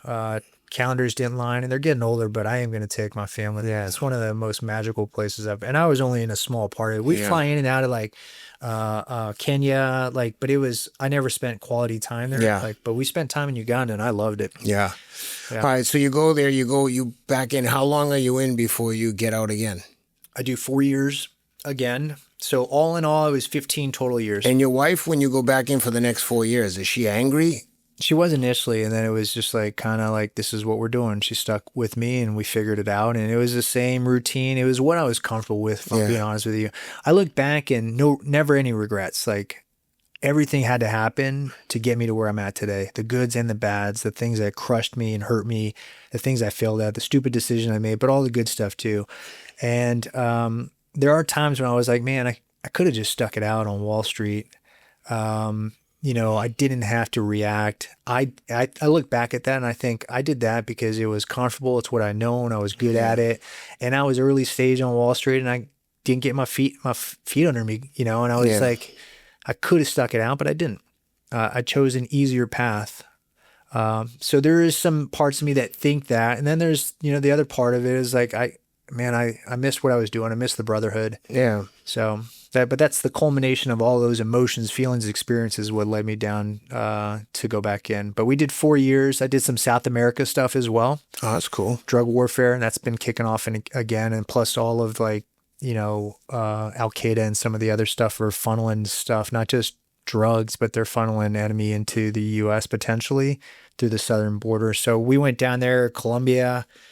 There was teams all over. I went to Colombia, and then I went to Chile. Have you been to Chile? No, but it's high on my list of things. You got to go. It is the most beautiful. It's like Southern California. Yeah. Same temperament, same climate, super clean. Food is tremendous. You can ski. So I wasn't able to do it, but you can skydive, ski, and surf all in the same day. Oh, that's awesome. And at some point I'm going to do that. So then when you get out, when do you realize like, okay, my mental health is not where it needs to be? Yeah. What happens? You get out and you try and reintegrate back in with your wife and try to get again at corporate America? Like what happens? Yeah. So still not aware, right? I'm still just grinding like, okay, it's time to get out again. I had a foundation at the time that helped SEALs transition, and I still struggled the second time. And we've helped hundreds, thousands of SEALs transition. And I'm like, I'm the CEO, I'm the co-founder of this thing. This is going to be a cakewalk. And it was still hard because we're so used to our patterns, behaviors, the life. We've gotten acclimated to it. There's some, maybe we're content with it. But I got out again, and I found a great firm this time, Capital Group. Yeah. So I worked in LA? In LA. So I didn't work in LA. I ended up going on the sales side, and that was a great fit for me. Like that organization was started by a veteran in the Great Depression, no corner offices, like really good culture. We all go by initials because he got tired of people calling him sir. He's like, please stop calling me sir. In 1930, imagine 1930, the boss saying, stop calling me sir. Cool. So his workaround is like, you go by initials. So my initials at Capital Group were JTDW, and everybody, that's how you go by. Hey, JTDW, what are you doing today? Hey, you swing by the office or something. And what were you doing there? I was on the sales side, so wholesaling. Oh, okay. Yeah, so wholesale, so raising money from institutional allocators. Yeah, we'd go out and did that. I did some practice management stuff, so helping, like, I'd in bed with some of the biggest consultants and advisory teams out there. And I was like, outside of investments, and this was a perfect fit for me, right?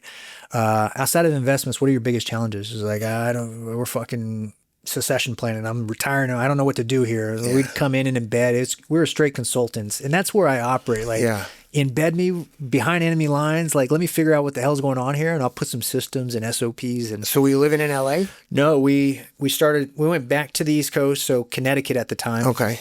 And we lived there for a good chunk of time, and then we moved out to Colorado to wholesale. So initially I started off on a national account team, and I just stayed in Connecticut, working out of there and flying around the country.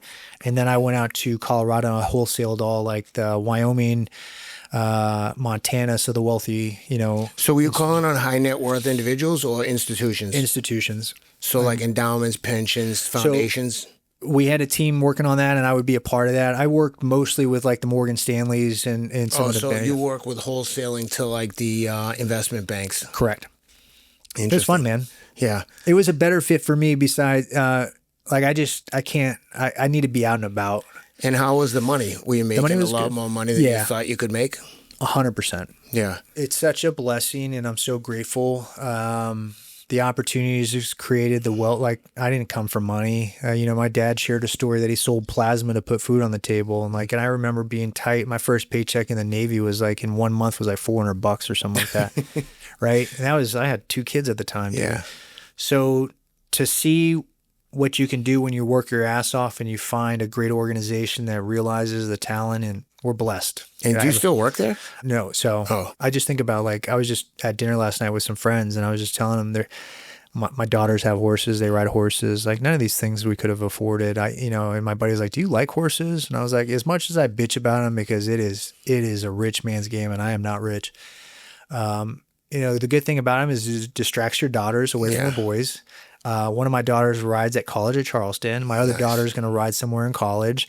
And there's no cooler thing to be at my house in Colorado where I live and pour me a cup of coffee and look out my window and see horses in the pasture. It's so crazy. You have like a farm? Yeah, we have a little farm. Oh. It's a blessing, man. You got to come by and see my house tomorrow. And I just I would love to. I had an Army veteran on a double amputee, lost both his legs, got blown up in Iraq. And I was talking to him, and he has a farm. And he's like, I got donkeys and chickens. And I'm like, growing up in the inner city, I'm like, I want to have all this man stuff, but I wouldn't even know, like, who feeds the chickens? How do you feed a cow? Like, what do you need to know? Like, it just seems so overwhelming. But I want it all. I want to put on a Carhartt jacket and a cowboy hat and go out there and do man stuff.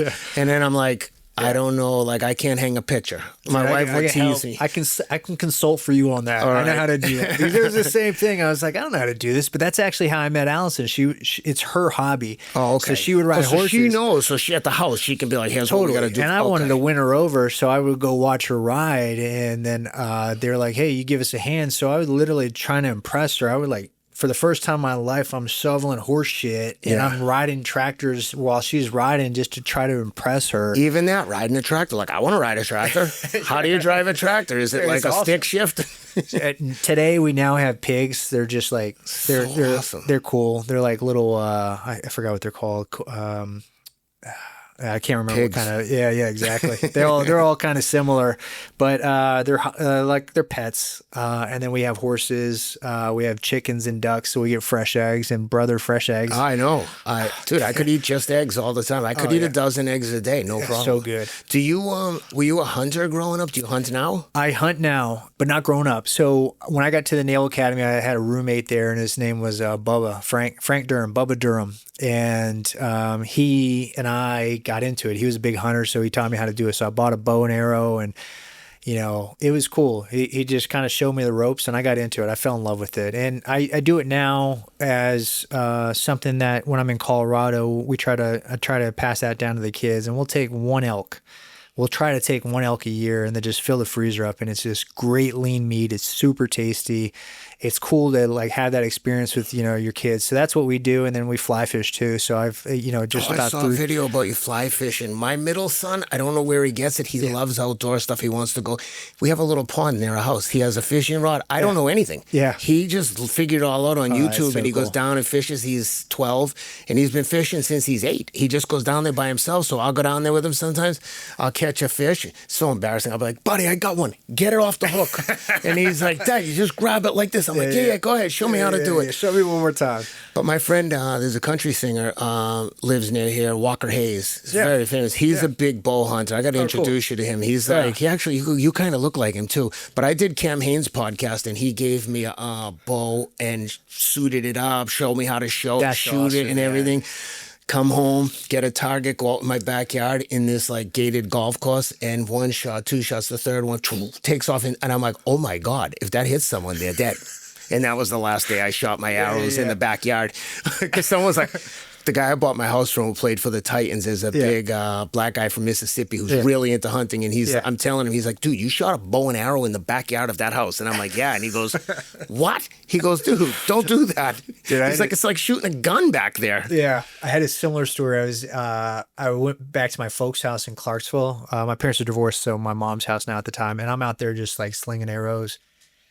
And I missed the target, and it goes right through the wooden fence, like the crack in the wooden fence. And I'm like, oh my God. And I go out there and I'm like peeking my head over. I'm like, where's that fucking arrow? And then I'm like snooping around my neighbors because I don't want them to see, like, what the hell? I was a kid at the time, but I mean, that's no joke. Well, I'll tell you, there's an outfit out of Maui called Maui Nui. They make wild harvest. They sell wild harvested venison, axis deer specifically. Axis is good. So one of the things, so they've been a partner of mine for a long time, and one of the things that they'll do with people like yourself is you go out there for like 3 days. You go work with them one night. So they go out in the middle of the night, all night, and they shoot axis deer, wild axis deer that are like a nuisance to the island, and they one day a month, then they'll use all the meat that they get to feed the local community. But because it's USDA inspected meat, an animal has to die instantly. Means it has to be killed with a headshot through a thermal scope, standing on top of a side-by-side with a USDA inspector watching on a thermal camera of the scope. And these guys, these Hawaiian dudes are just like snipers. They're like 200-300 yards headshot. And then as the visitor, you'll go out and you pick up the deer, you lug it out, and the thing's shot in the head. And see, we should do that. It's gushing blood down this side, pissing down your arm on the other side, and it's all night. Yeah. And then there's a guy, Mark Seacat, who's just like a hunting legend. Like he had a YouTube show. He's just like a guy. Yeah. He's like a manly man. And he takes you out and hunts. I've never hunted. Shows, okay, you know how to shoot a rifle? I'm like, never have. He's like, all right, lay down. I'm going to show you this. Boom, boom, boom. First day we come around a thing. We're sitting next to him in the side-by-side. And he's like, oh, right there, 163 yards. He's like, get it all set up. So I'm sitting in the seat. He's dialing in the scope. He's like, you got it? He's like, whenever you're ready. And then I forgot to put the air protection on. Dude. So I'm sitting next to him. Boom. I hit it, kill the deer instantly. My fucking eardrums are blown out. I can't hear anything. I'm like, dude, I'm deaf. I'm like, I can't hear anything. Now, in my mind, I'm like, oh, it must be gonna come back. Yeah. Dude, for like 2 weeks, I couldn't hear. So anyway, we go and get it. First shot ever with a rifle. Boom, got a deer, thank God. Because then I missed like a huge hard horn buck like the last day. And I'm like, oh, I want that big buck so I can get the horns, and missed them like by a mile. But anyway, they take people out there all the time. And then on the day when they give away all the meat to the community, it's called a hollow eye, where all the community comes together. There's a whole bunch of people that go out and hunt in different side-by-sides and lugging the meat. And then they take all the meat, all the like organ meats, backstrap, all the best cuts, and they put it all into grounds, and then they just give out pounds of grounds. And so if you live in the neighborhood, you get to take like, pretty much as much as you like, and they feed the community, like especially after the fires.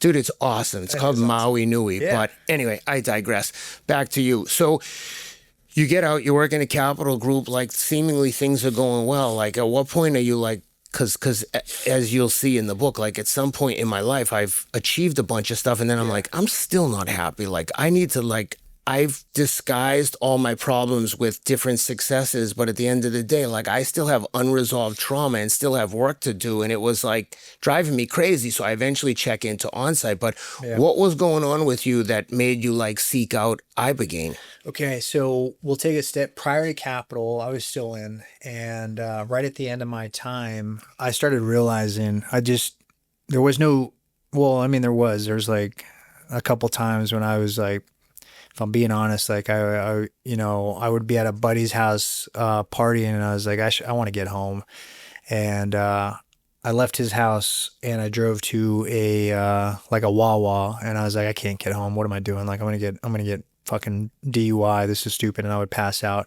and the cops tapped on my window, found me asleep in there. There was like stupid stuff that I was still doing like that with kids at home, man. So I realized like, okay, something's off here. And it's part of our culture. We got a hard drinking culture, like a fighting and drinking culture. But if I'm being honest, it was also a part of me. I was like numbing stuff and ignoring things. And so when we're going to get out again, now I have this foundation. We're starting to get into mental health, and I'm starting to learn a lot. Like I'm realizing, okay, a lot of us from the explosions have like traumatic brain injuries. The same thing the football players or hockey players have from the concussions, soccer players, anybody with head injuries, they get the CTE, a lot of the acoustic concussions, explosions and man, we blew up so much stuff when I was overseas. So maybe there's something there. And then just the way I reacted, I was like, always hyper vigilant. When I was for those whatever years when I was in Wall Street, I would put myself in a corner on that train. Anywhere I was at, I was always in the corner, like assessing, looking, like dude. And it's exhausting. You're depleting. And then I would snap, like kids would do something and I would catch myself like react really fast, like yell at them. It's like, dude, that doesn't deserve that response. Do you know what one thing that I do that is like really got my attention? I'd be in my office and someone would like slam a cabinet door and I'd be like, who the F slammed that door? Yeah. And then I'd come out and justify and be like, I don't like these loud noises. Why did you do that? Or the dog would bark violently because someone walked past the house, and I would just lose it because I'm like, you can't, my nervous system was so like on edge. I'm like, stop startling me. Yeah, exactly. We're constantly in that fight or flight. We're always in fight mode. Yeah. We're in fight mode. So it doesn't matter if you're at home, like we never addressed it. We never dealt with it. And I'm constantly in that fight mode. So this is 2017, 18 when, and this is right when I was going to start Capital, when I was starting Capital. But then there's a SEAL team teammate of mine that found out about Ibogaine. Mm-hmm. And how I found out was I had seen a friend of mine that was in the SEALs. He got asked to leave SEAL Team 6, and I think eventually he got asked to leave the Navy because of his drinking. And if you're getting asked to leave the SEALs and Navy because you're drinking, you got a real big problem. So I saw him in Virginia Beach. And he looked terrible, man. You could tell when dudes are drinking heavy. You could see the red in their their veins in their face, and he just didn't look good. He was overweight. I mean, it just not healthy. Fast forward, I don't see him for a few years, and this dude runs up to me at a barbecue, and he's got long hair, and he's literally glowing, man. Like I've never seen an aura around people. When people say that, the woo-woo people, I'm like, back then I was like, I don't know what the fuck you're talking about. That's the first time I saw it. And he glowing, runs up, gives me a hug, and he's like, dude, it's Will, it's Cheese. And I was like, oh my gosh, you look great, brother. What happened? Like, what'd you do? And he proceeds to tell me he did psychedelics. And I'm in the back of my head, I was like, this dude lost his fucking mind. Dude, this guy's nuts. But he planted a seed, and I started looking into it, and I researched it. I went to the UK. There's the lead researcher. His name's Dr. Robin Carhart Harris. He was out of a university out there. Now he's at UCSF in San Francisco. But I was just like, hey, what is this? Talk to me about it, because what I'm seeing right now, I don't understand, because it's saying it's better than SSRIs. Like, this is helping more people at a staggering, like, just exponential rate compared to SSRIs. Like, walk me through this. Would this be a good tool for veterans? I got a couple of buddies using it, and they stopped drinking, and these guys were not like dudes that were just going to stop drinking. Like, I don't understand what's going on. So he proceeds to educate me. We had the foundation at the time. I go to my board, and I'm like, guys, there's something interesting going on. Like, there's veterans going to do this psychedelic. And the first pass was like, I was at a board meeting as the CEO and chairman. And I was like, this is something we need to look into. And you should have seen, I have a guy, he's from Goldman, pretty senior guy. I think he was their chief compliance officer when he left. And he's like tenured guy now. He's I imagine he's still on as some type of way. But I just remember seeing the room of people, and they're just like, what the fuck is Johnny talking about? Dude, crickets. So we moved past that topic, and I finally get to a spot where I realize, like, I'm not doing well. You talked about suicide ideation. There's times when I'm driving down a bridge, I'm like, how easy would it be? Like, just little thoughts like that never came before were happening quite a bit. The fights were there. I left my family as like my wife and I were fighting. I was just like, fuck it. I went and got a place in Stamford by myself. And it wasn't me, by the way. It wasn't me. It was her, right? Yeah. It wasn't me. It was the kids. Like, they don't get it. Nobody gets me, actually. And then I finally get to a spot where I talked to the doctor, Dr. Martin Polanco, that was administrating this in Mexico. And I was like, I want to go. And I went, and, there's a lot that we've learned from the initial time sending veterans down there, because I went no prep, no coaching. I just fucking showed up and banged it out. All right. So tell me what happens. All right. So you get down there, and they do put a port in you, because it is a people powerful, have died. Yeah. It's a powerful drug. So they got to do a medical analysis on you. They do an intake. They check your heart.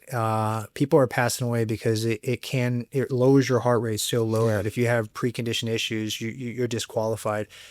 But so they put a port in you in case I think it's lithium that they have to, is that, they have to inject something that'll get your heart going again if you were to go into arrest. So, but they inspect you, and then we go down there, and there's a bunch of veterans with me, and we sit around, and, this is the first time I'm doing anything like this. It's a little woo-woo for me. There's like a fire pit, and we write our intentions down, and we burn our past traumas. And my ego was flaring up. I was like, dude, what are you doing, man? You don't get out of here, man. Come on, bro. Like, this is not us. Yeah. Like, I've kept you alive. What are you doing? We all go around the horn. We kind of share our intentions and why we're there. And then we proceed to take Ibogaine, which is from the Iboga plant. So everyone together? All at the same time. I imagine sitting in a room by yourself. Well, like we start there, and then they walk us to our rooms. Okay. And then you sit down, blindfold music, and I'm still like, my ego's flaring up. It's like, man, like, what are you doing? And everybody has a different experience. And that's what I will tell you is like, in fact, I historically don't share my experience, because I don't ever want somebody that hasn't done it, that is potentially going to do it, to be steered or have fears or, assume that this is how it's going to be for me, because it's wildly different for everybody. I had a challenging experience, and I had friends that were there that had the most magical, like, purple dragon, mother dragon, walking them through like their past and gently helping them understand some stuff. For me, the initial part of it was just like revisiting moments in my past that were crystal clear. It's almost like I had a TV in front of me, a projector, and I can just swipe to different parts of my life. And it was crazy. I'm sitting there initially thinking I'm going to go to war. I'm going to go to like some of the things that we talked about. Yeah. It was childhood, man. It was like going back to like my birthday, seeing my parents like realizing they were trying their fucking best, even though they were at ends, like fighting. They ended up getting divorced. I saw the love that was there at one point, and they were just as hard as they could trying to figure this thing called life out. And I'd swipe to the next memory, and it would be like my kid's birth, and it was crystal clear, as clear as it is right now. I'm like, this is amazing. And I'm just going through, and I'm like coming to peace at parts of my life where I had trauma. But what was the challenging part? The challenging part was when that was over. for me, it was just like, okay, that felt like it was like 10 minutes. This was really cool. This was beautiful. And then it just went dark for me. And one quick thing, when you're going through it, you got the head, you've got the mask on. I've heard people describe that you're in this psychedelic thing, but you're never like out of your body, meaning like you can easily lift the mask and be back in the room and be like, whoa, that's heavy. Yeah. And then go back under. Is that true? Like, can you get out of the like scary part when? Yeah. So I've done it a few times now, and I've done other types of plant medicines. So like psilocybin, 5-MeO, DMT, which you've done, or DMT. Every single medicine's a little bit different. Yeah. So I've done psilocybin, magic mushrooms, and I do these in therapeutic settings. So I have somebody there. I'm sitting down. And I don't care how people do this. I mean, I know people do MDMA and they go to raves. Cool, do your thing. Doesn't bother me. For me, I'm using this as a tool. Yeah, no, I'm with you. So psilocybin, you can do that, and you're in this, like, for me, it's really visual, and I'm like, this is really pretty cool, and it's just like, I'm seeing some, like, kaleidoscope stuff, and then there's times where it's just, like, super clear and visuals and, like, futuristic stuff and, like, Native American stuff. I've seen that quite a bit in my journeys, and it's all making sense to me after years. But then you can take your mask off when you're on psilocybin. You're just going to see kind of some of, like, the vortex. But you're, like, kind of, like, you're in it. You're whacked out, like. Yeah. But with the Ibogaine, though, like if you come back to the room, are you kind of like back there? You're like... You're back there. You're not on a forced bad trip like acid where you're like, oh my God. You can come out and you'll be in that room. You'll know you're in that room. But here's what I'll say. You're going through... They say, you know, I've as mentioned, I've done medicine a bit now. It gives you what you need. Okay. And I know what you mean. I realize that now. And I put that mask back on because it was getting pretty dark for me. And I was like, fuck this. Like, what am I doing? Yeah. And I was like, you're here. Yeah, like the voice goes in, what are you here for? You want to heal? Let's go. And you put it back. It's partially your ego. It's like, now it's on the other side. I was like, bro, we're here. Like, why are you here? Let's figure this out. So it got dark. And what I perceived happen is I have all this dark energy in me, like from years of like fighting and war and arguing and yelling and like, you know, people hurting me, and all of this is in my like body, in my cells. And what happened next was like, it was all dark and it just started like coming out, and I started throwing up. And what I perceived happen was like, I was like throwing up all of that darkness. Yeah. And I just, for the next like 6 hours, I just was releasing trauma, and people release it differently. They shake. Yeah. For me, I was vomiting, and when it was out, and I tell you, the first couple of times, and there's no food in your system because they know you could potentially vomit, but I was still getting like this dark, what I thought was dark mucus, and afterwards I'm sitting down with the woman that was holding space for me, and I was like, man, these dark pucks, like hockey pucks, were coming out, and she goes, no, they weren't, they were clear, and it was just mucus. I was like, well, I thought they were dark. She goes, no, they weren't, but they might have been dark. You know, she was like, kind of helped me get there. Like, they were dark to you. So for me, that set me down this path of just like, it gives you an opportunity to change your behaviors. And again, I said we've learned a lot since then, because I hopped on a plane on Monday. I did this on Friday, hopped on a plane on Monday, flew right back into JFK. Yeah. Not what you need to be doing. Today, they got these great programs set up with places like Beyond Ibogaine and Ambio. You get a coach, you get prep, you do medical intake, you get prep for a month, you go through the program. Afterwards, you get integration. You've already thought through what you want to change in your life. You start integrating. You got an accountability partner. I mean, it is tremendous today. How long did it take when you were in the dark place and then you come out of it? How long is the whole journey in hindsight? It depends for people, but for me, it was my first experience, because I've done it a few times now with Ibogaine, it was a longer experience. It was almost like 18 hours. Oh, okay. But did it feel like 18 hours when you came out of it? No. It's quick. Cause like for me with the DMT, I could tell you, like, I can relate to a lot of what you're describing, because I describe DMT like this. You inhale this thing, you know what's coming, like, I mean, you think you know. And I remember inhaling it, and I remember saying, nothing could prepare me for this. And I just fell back, you know, they lay you back and I'm on the futon. And to me, it felt like if you've ever been like shoved into a pool, or I think of it as being shoved off a building, where you can just imagine that momentary panic of like flailing, like you're like, no, and it's like in slow motion and you're flailing wildly, but you know, you're fucked, it's over, I'm dead. And in my mind, I'm telling you, I was telling my wife this, we were watching a near-death experience on Netflix. I'm like, dude, that feeling of dying is the worst. When you know you're going to die, it's a horrible, instantaneously horrible. She's like, you never died. I'm like, I'm telling you, my brain doesn't know the difference. In my mind, I died. Yeah. And I'm flailing, and as soon as I was like, I remember I'm falling, and I'm like, I'm describing it as falling, but it just felt like my internal organs were accelerating to a crescendo, like an orchestra. And I was like, everything's going to explode. I'm going to hit the ground, or like it's about to end. And I just remember going, I'm fucking dead. I can't believe I did this. And the minute I stopped fighting, I remember specifically my head tipped to the side, and I was like, oh my God, I'm alive. I was still in like a trance, and I had this thing over my eyes, but not in a forced trance. I wasn't in a hurry to get up. I was just like, I remember when I came to, I was just going, thank you, God. Not in a spiritual way, not in a religious way, just like, thank God. Oh, thank you. Thank God I'm not dead. Oh my God. Thank you, God. Yeah. And I remember the woman be like, do you want to try some more? I'm like, no, thank you. Dying once was enough for me. Yeah. And I slowly came to, and I was like, as I was in that state of recovering, I just remember thinking, I was just dead. And the only thing that matters to me is my family. I get like emotional even thinking about it, because I was like, all this other shit is noise. Worrying about raising money for your company, worrying about paying the bills. Like, you still want it. You still know you have responsibilities, but they don't really matter in life. You realize that there's only one thing that matters, and that's your family and like the people close to you.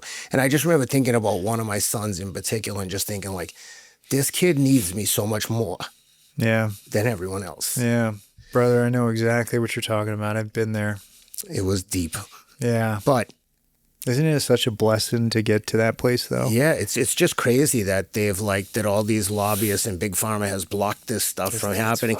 But I will tell you this: anyone who thinks they're going to do psychedelics for fun is out of their fucking mind. There is nothing. This is work.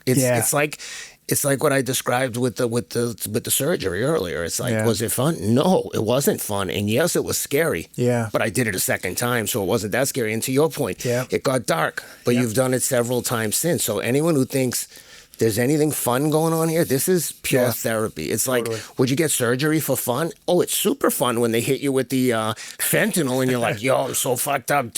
I remember before my shoulder surgery, I'm like, don't take me into the surgery. Leave me here for another hour or two, please. I feel so good. And they were like, all right, crazy horse, let's go. Yeah. But would I do that again for that momentary high? To go through the pain of a surgery? No. Yeah. But was that part fun? Yes. Yeah. So there might be some parts of these psychedelic things that people like enjoy, but there is nothing recreational about this. Yeah. This is strictly a tool for me, and it for me personally, it's hard. But I always come out of it with kind of experiences like you had. The first thing I think about is like, dude, nothing else matters. You're loved. You got a beautiful wife. You got beautiful kids. Like, everything else is fucking noise. I come to the same place and I bawl my eyes out, and it's just like a release from people like you and I that work so fucking hard and are so driven. And it's just the way that God's made us. Like, there's no ifs, ands, or buts about it. This is just who we are. People can say, can't you do this? Can you slow down? Can you not juggle 32? I can't. This is how I'm made. But when I get the opportunity to do 5-MeO in the past and just fight it tooth and nail, stop, like ego flaring up, dude, and then feel that like feeling that you're describing. And when I'm like, surrender. Yeah. When I say that in my head, it's just like, I drop into it. It's like instant. You feel love.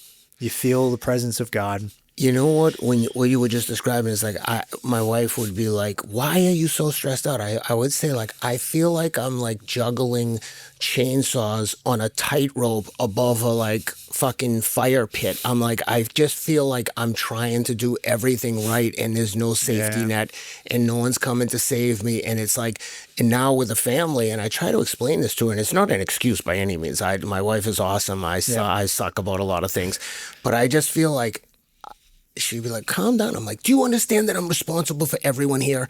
These kids have to go to college. I got to make sure they have everything that they need. And she's like, we have everything we need. She's like, if you don't work again, we have everything we need. But I still have a hard time getting out of that mindset. When you came out of the Ibogaine, you were drinking before.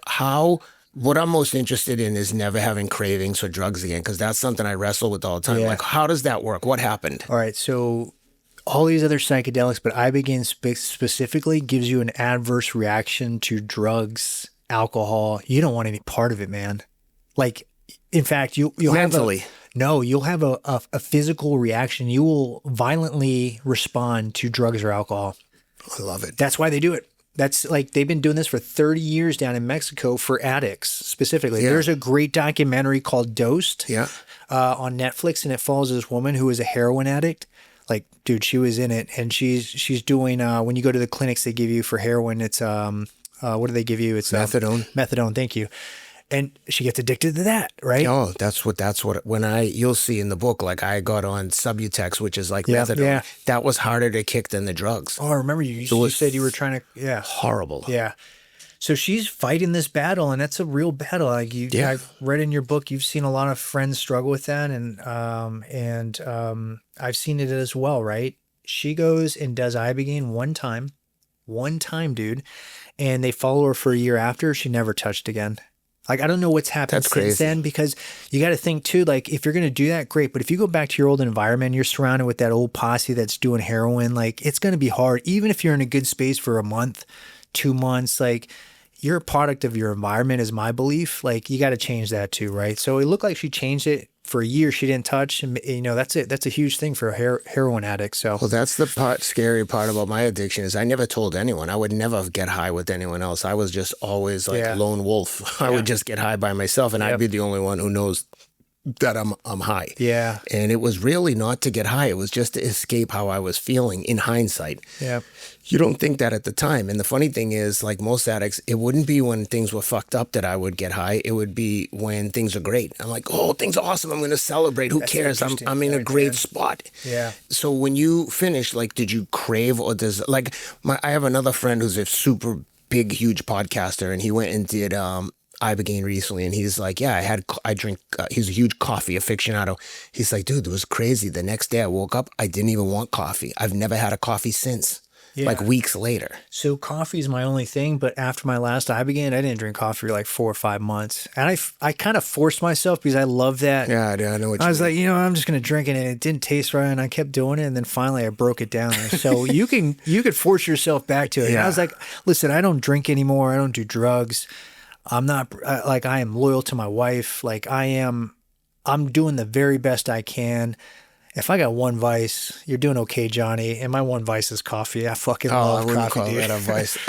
So let's talk now about your the mental health startup, and I want to highlight that because I know a lot of people in the finance community listen to this. Like, first of all, tell me about the startup, and then we'll get into like the business development stuff and where you're at. Okay, so as mentioned, started a foundation, and in 2017 at the Seal Future Foundation, initially our mission was to help these guys get jobs, right?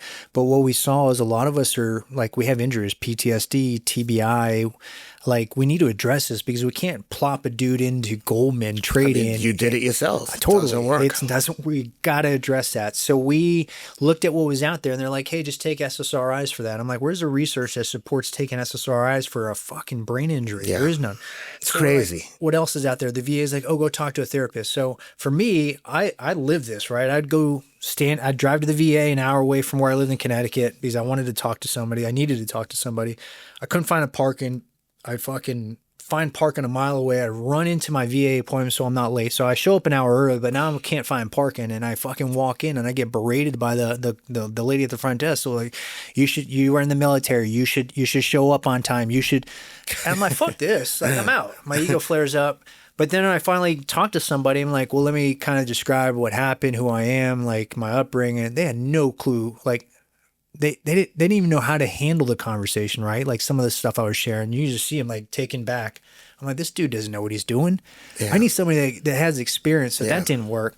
So what did we do? We just figured shit out. I saw this brand new startup called Whoop. And there was like a couple employees at the time, like 5 employees of Boston startup. And I was like, this is interesting. They're using, same way we use data to find bad guys overseas, they're using data to help people understand how to train better, not burn out.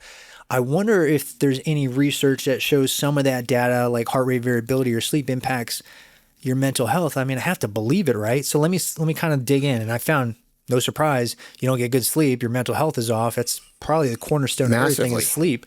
Heart rate variability is an indicator to some of the challenges, depression, anxiety. So I was like, wait a second, let's throw Whoop straps on Navy SEALs. And we threw 1,500 straps on SEALs, and we tracked it, not for recovery, not for performance. We tracked it as an early warning indicator to see when our dudes weren't doing well. And by the way, Whoop in the early days of COVID could almost predict with 100% certainty if you had COVID, because your breath rate would go up, heart rate variability would tank, and your resting heart rate would go through the roof. And, once you have a baseline, I've been wearing this thing for 5 years. When you have a baseline and something gets out of whack, you get alerts like, hey, this is way off. And that shit doesn't happen by accident. Yep. A lot of times I'm like, what the hell is with this thing? It says that my sleep score was a 20 and I feel like great. So sometimes I'm a little frustrated with it. It might cause more anxiety at times than it's worth. But when something is off, when you're really sick, you'll look at that thing and have like a recovery of like 3. And I'm like, oh, I'm deathly sick. Totally. So anyway, sorry to interrupt, but no, that thing great. is indicative of something going on. 100%. In fact, I highlight that, what you talked about in COVID, like 48 hours before you showed symptoms, it knew you had it. Yep. Nuts, right? Yeah. So we used it. 1,500 SEALs. I'd call my best friend. I'm like, yo, what's going on, man? You good at the foundation? You good? He's like, yeah, I'm good, man. I was like, no, you're not, man. You haven't slept in 4 days. Like, you're like, what's up? Dude, I'm getting a divorce. Like, let's talk through this, man. Yeah. That's why we're here. Let's support each other, man. That's why, because we just started losing guys to suicide. And like, that's the last thing. You isolate, you got shame around this. You don't want to let the tribe know you're not doing well because people you think they might think differently about you. It's time to kill all that mindset. Like, everybody has struggles. So that's what we did. We would throw these straps on. We'd reach out. We'd know when guys weren't doing well. And the other cool thing is, like, when guys were taking medicine or psychedelics or talking to a therapist, we would measure the impact that it has on that person. And we can tell you what works for you and what doesn't. It's like, hey, 50% of the time, this is your solution. It's walking outside and getting some sun. It's not taking a pill. Only 20% of the time does that improve your physiology. So when I saw that, I was like, hey, initially I was like, man, I think there's an opportunity. And now I say it's an obligation, because now I knew there's something out there that could change the medical system. It's not an opportunity. It's an obligation to help. In my opinion, I hope this doesn't come off as egotistical. I think there's an obligation to help humanity, right? Yeah. There's too many people hurting themselves. We got children that were committing suicide in COVID. I mean, there's self-harm that happens all the time. There's bullying. We can see the mental well-being of people by their biometrics.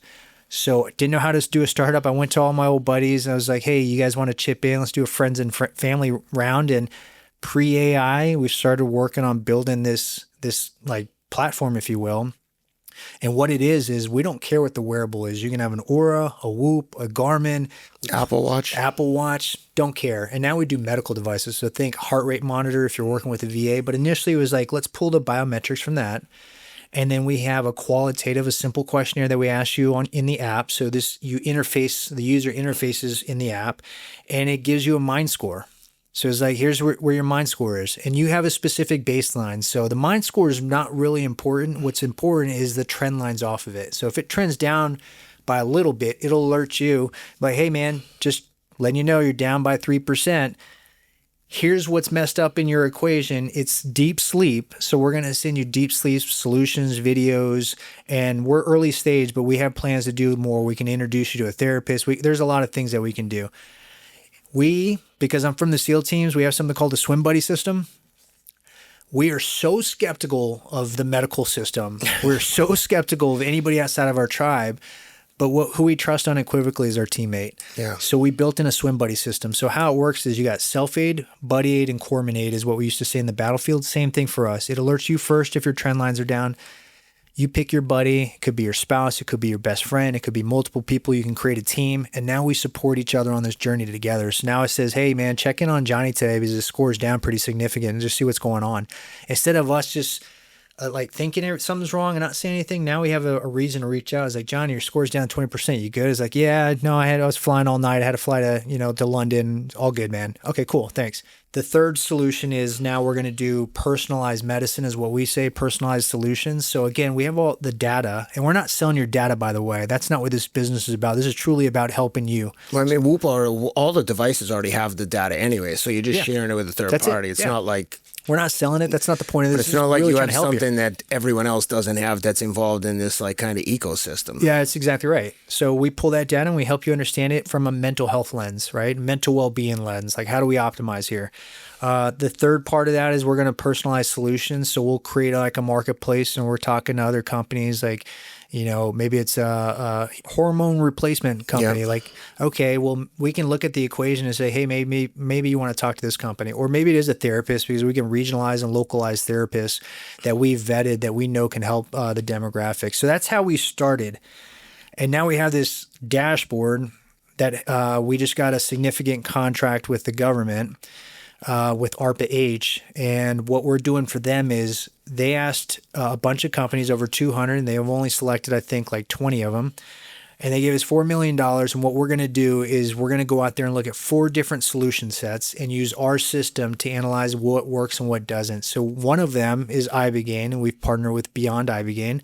We're going to send 50 vets through that. We're going to throw wearables on them, or rings on them, and we're going to track them to the whole system. The next one's psilocybin, so we're going to look at mushrooms and addiction. The third one is TMS, so magnetic stimulation, so shock in the brain.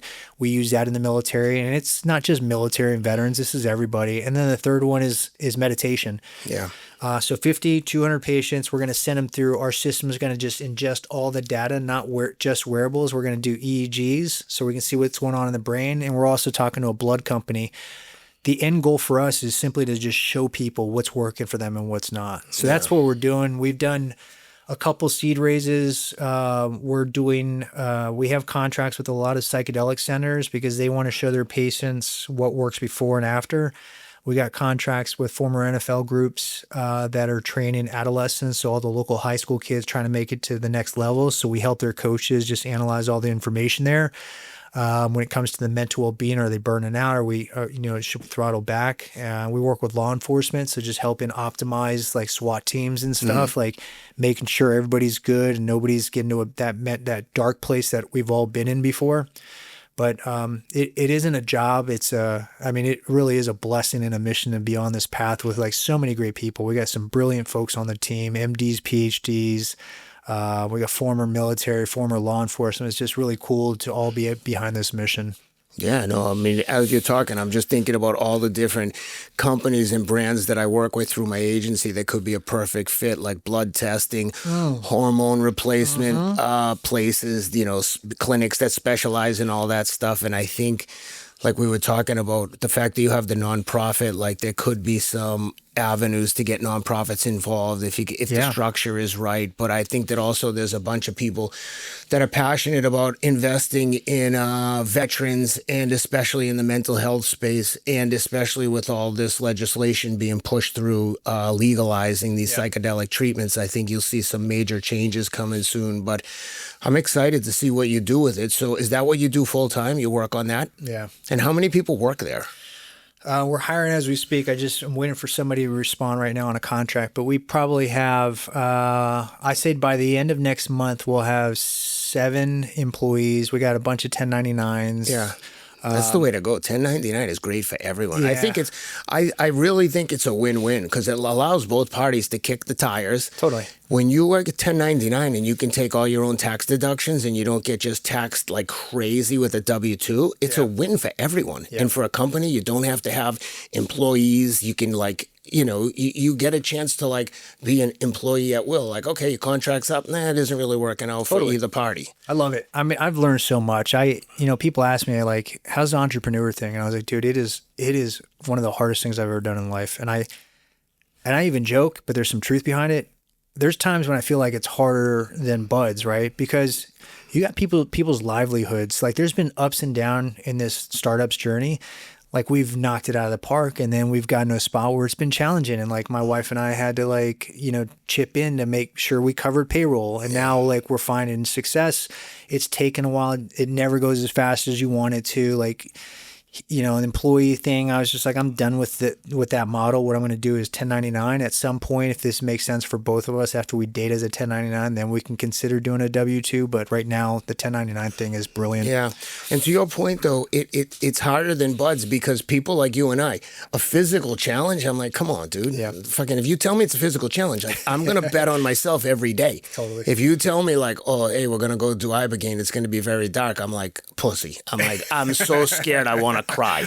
Like yeah. Or be responsible for other people, run a business. I'm like, this is hard because you have to be intelligent, diplomatic, kind. And my answer to everything is to like smash the square peg into the round hole, whether it likes it or not. Yeah. And that's not the way to live with any aspect of your life. So I know what you mean about the struggle, but I'm excited to see what you do with it. I'm excited to see how I can help you here. And I'm very grateful that you came here and did this while I know you're here for a wedding and you've got a bunch of things to do and bigger fish to fry. So I'm excited to share your story with my audience, although not as big as Sean Ryan's yet.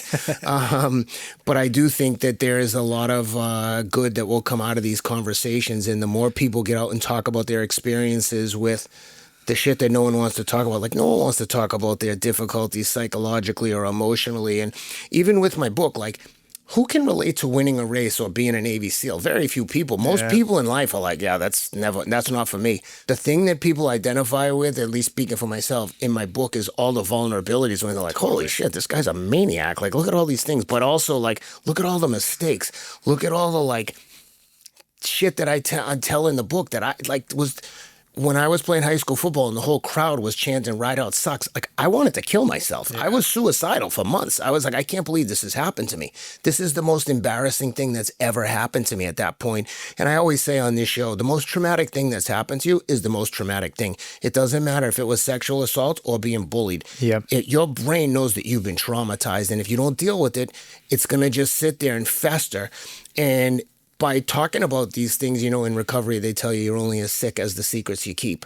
And by talking about these things and bringing them to light, you not only provide yourself with a therapeutic outlet, but you're also letting other people know, like, you think you had it bad, look at what happened to me. There's always someone who's got it worse. But the point is, no one's special. No one's unique. Yep. Whether you fucking won this race, won a Medal of Honor, like, we're all still people. Totally. And, like, we don't celebrate our accountant when he gets, like, a huge score. But if you win a race, they're like, oh, you won a race. I'm like, okay, I did good at a running event, but this guy's, like, kicking ass in finance you know what I mean? Yeah. It's like, we're all on our own journey. And, like, what I said to you when we met in the parking lot, you're like, congrats on all this. I'm like, dude, I'm just surviving. I'm just trying to get to the next day and trying to, like, do the best I can.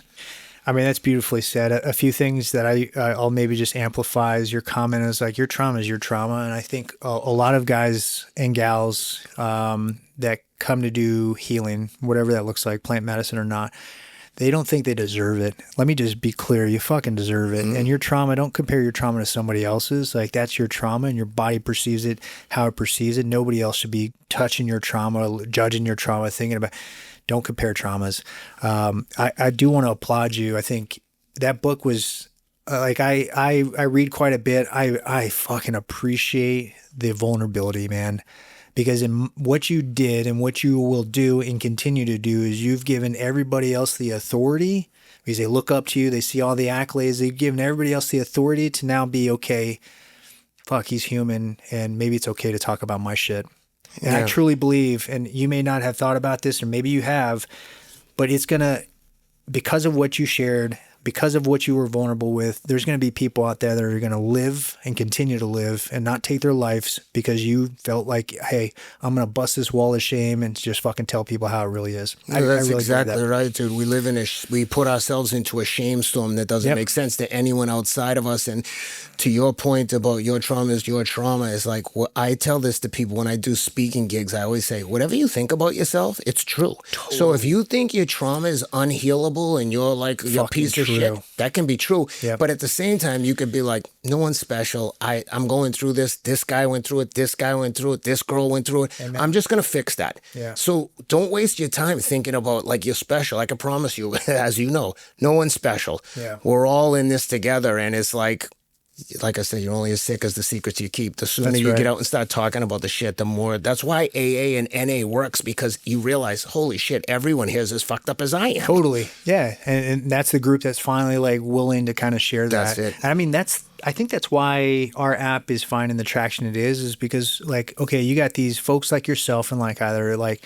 okay, here's our story, man. It's not perfect. Like, yes, we got some accolades. Yes, we found some success, but boy, did we pave a way of fucking fire and barrels like fucking just burning. Yeah. But we create community around this. It's the AA model. Like, it's okay. We are all going to struggle at some point in our life. Hop on the app, man, is what I would say. And just like find a swim buddy, support each other on this journey. You might be fine for this year, next year, 10 years, but at some point, something challenging is going to happen. You're going to lose somebody you love. You're going to get in an accident, whatever it may be. You want that tribe there to support you. And, you know, to the veteran community out there too, like if there's interest, and not just veterans, first responders, whoever, it doesn't matter. If you've served, like there's so many great things happening right now with that executive order that just happened on on Saturday. We're accelerating plant medicine.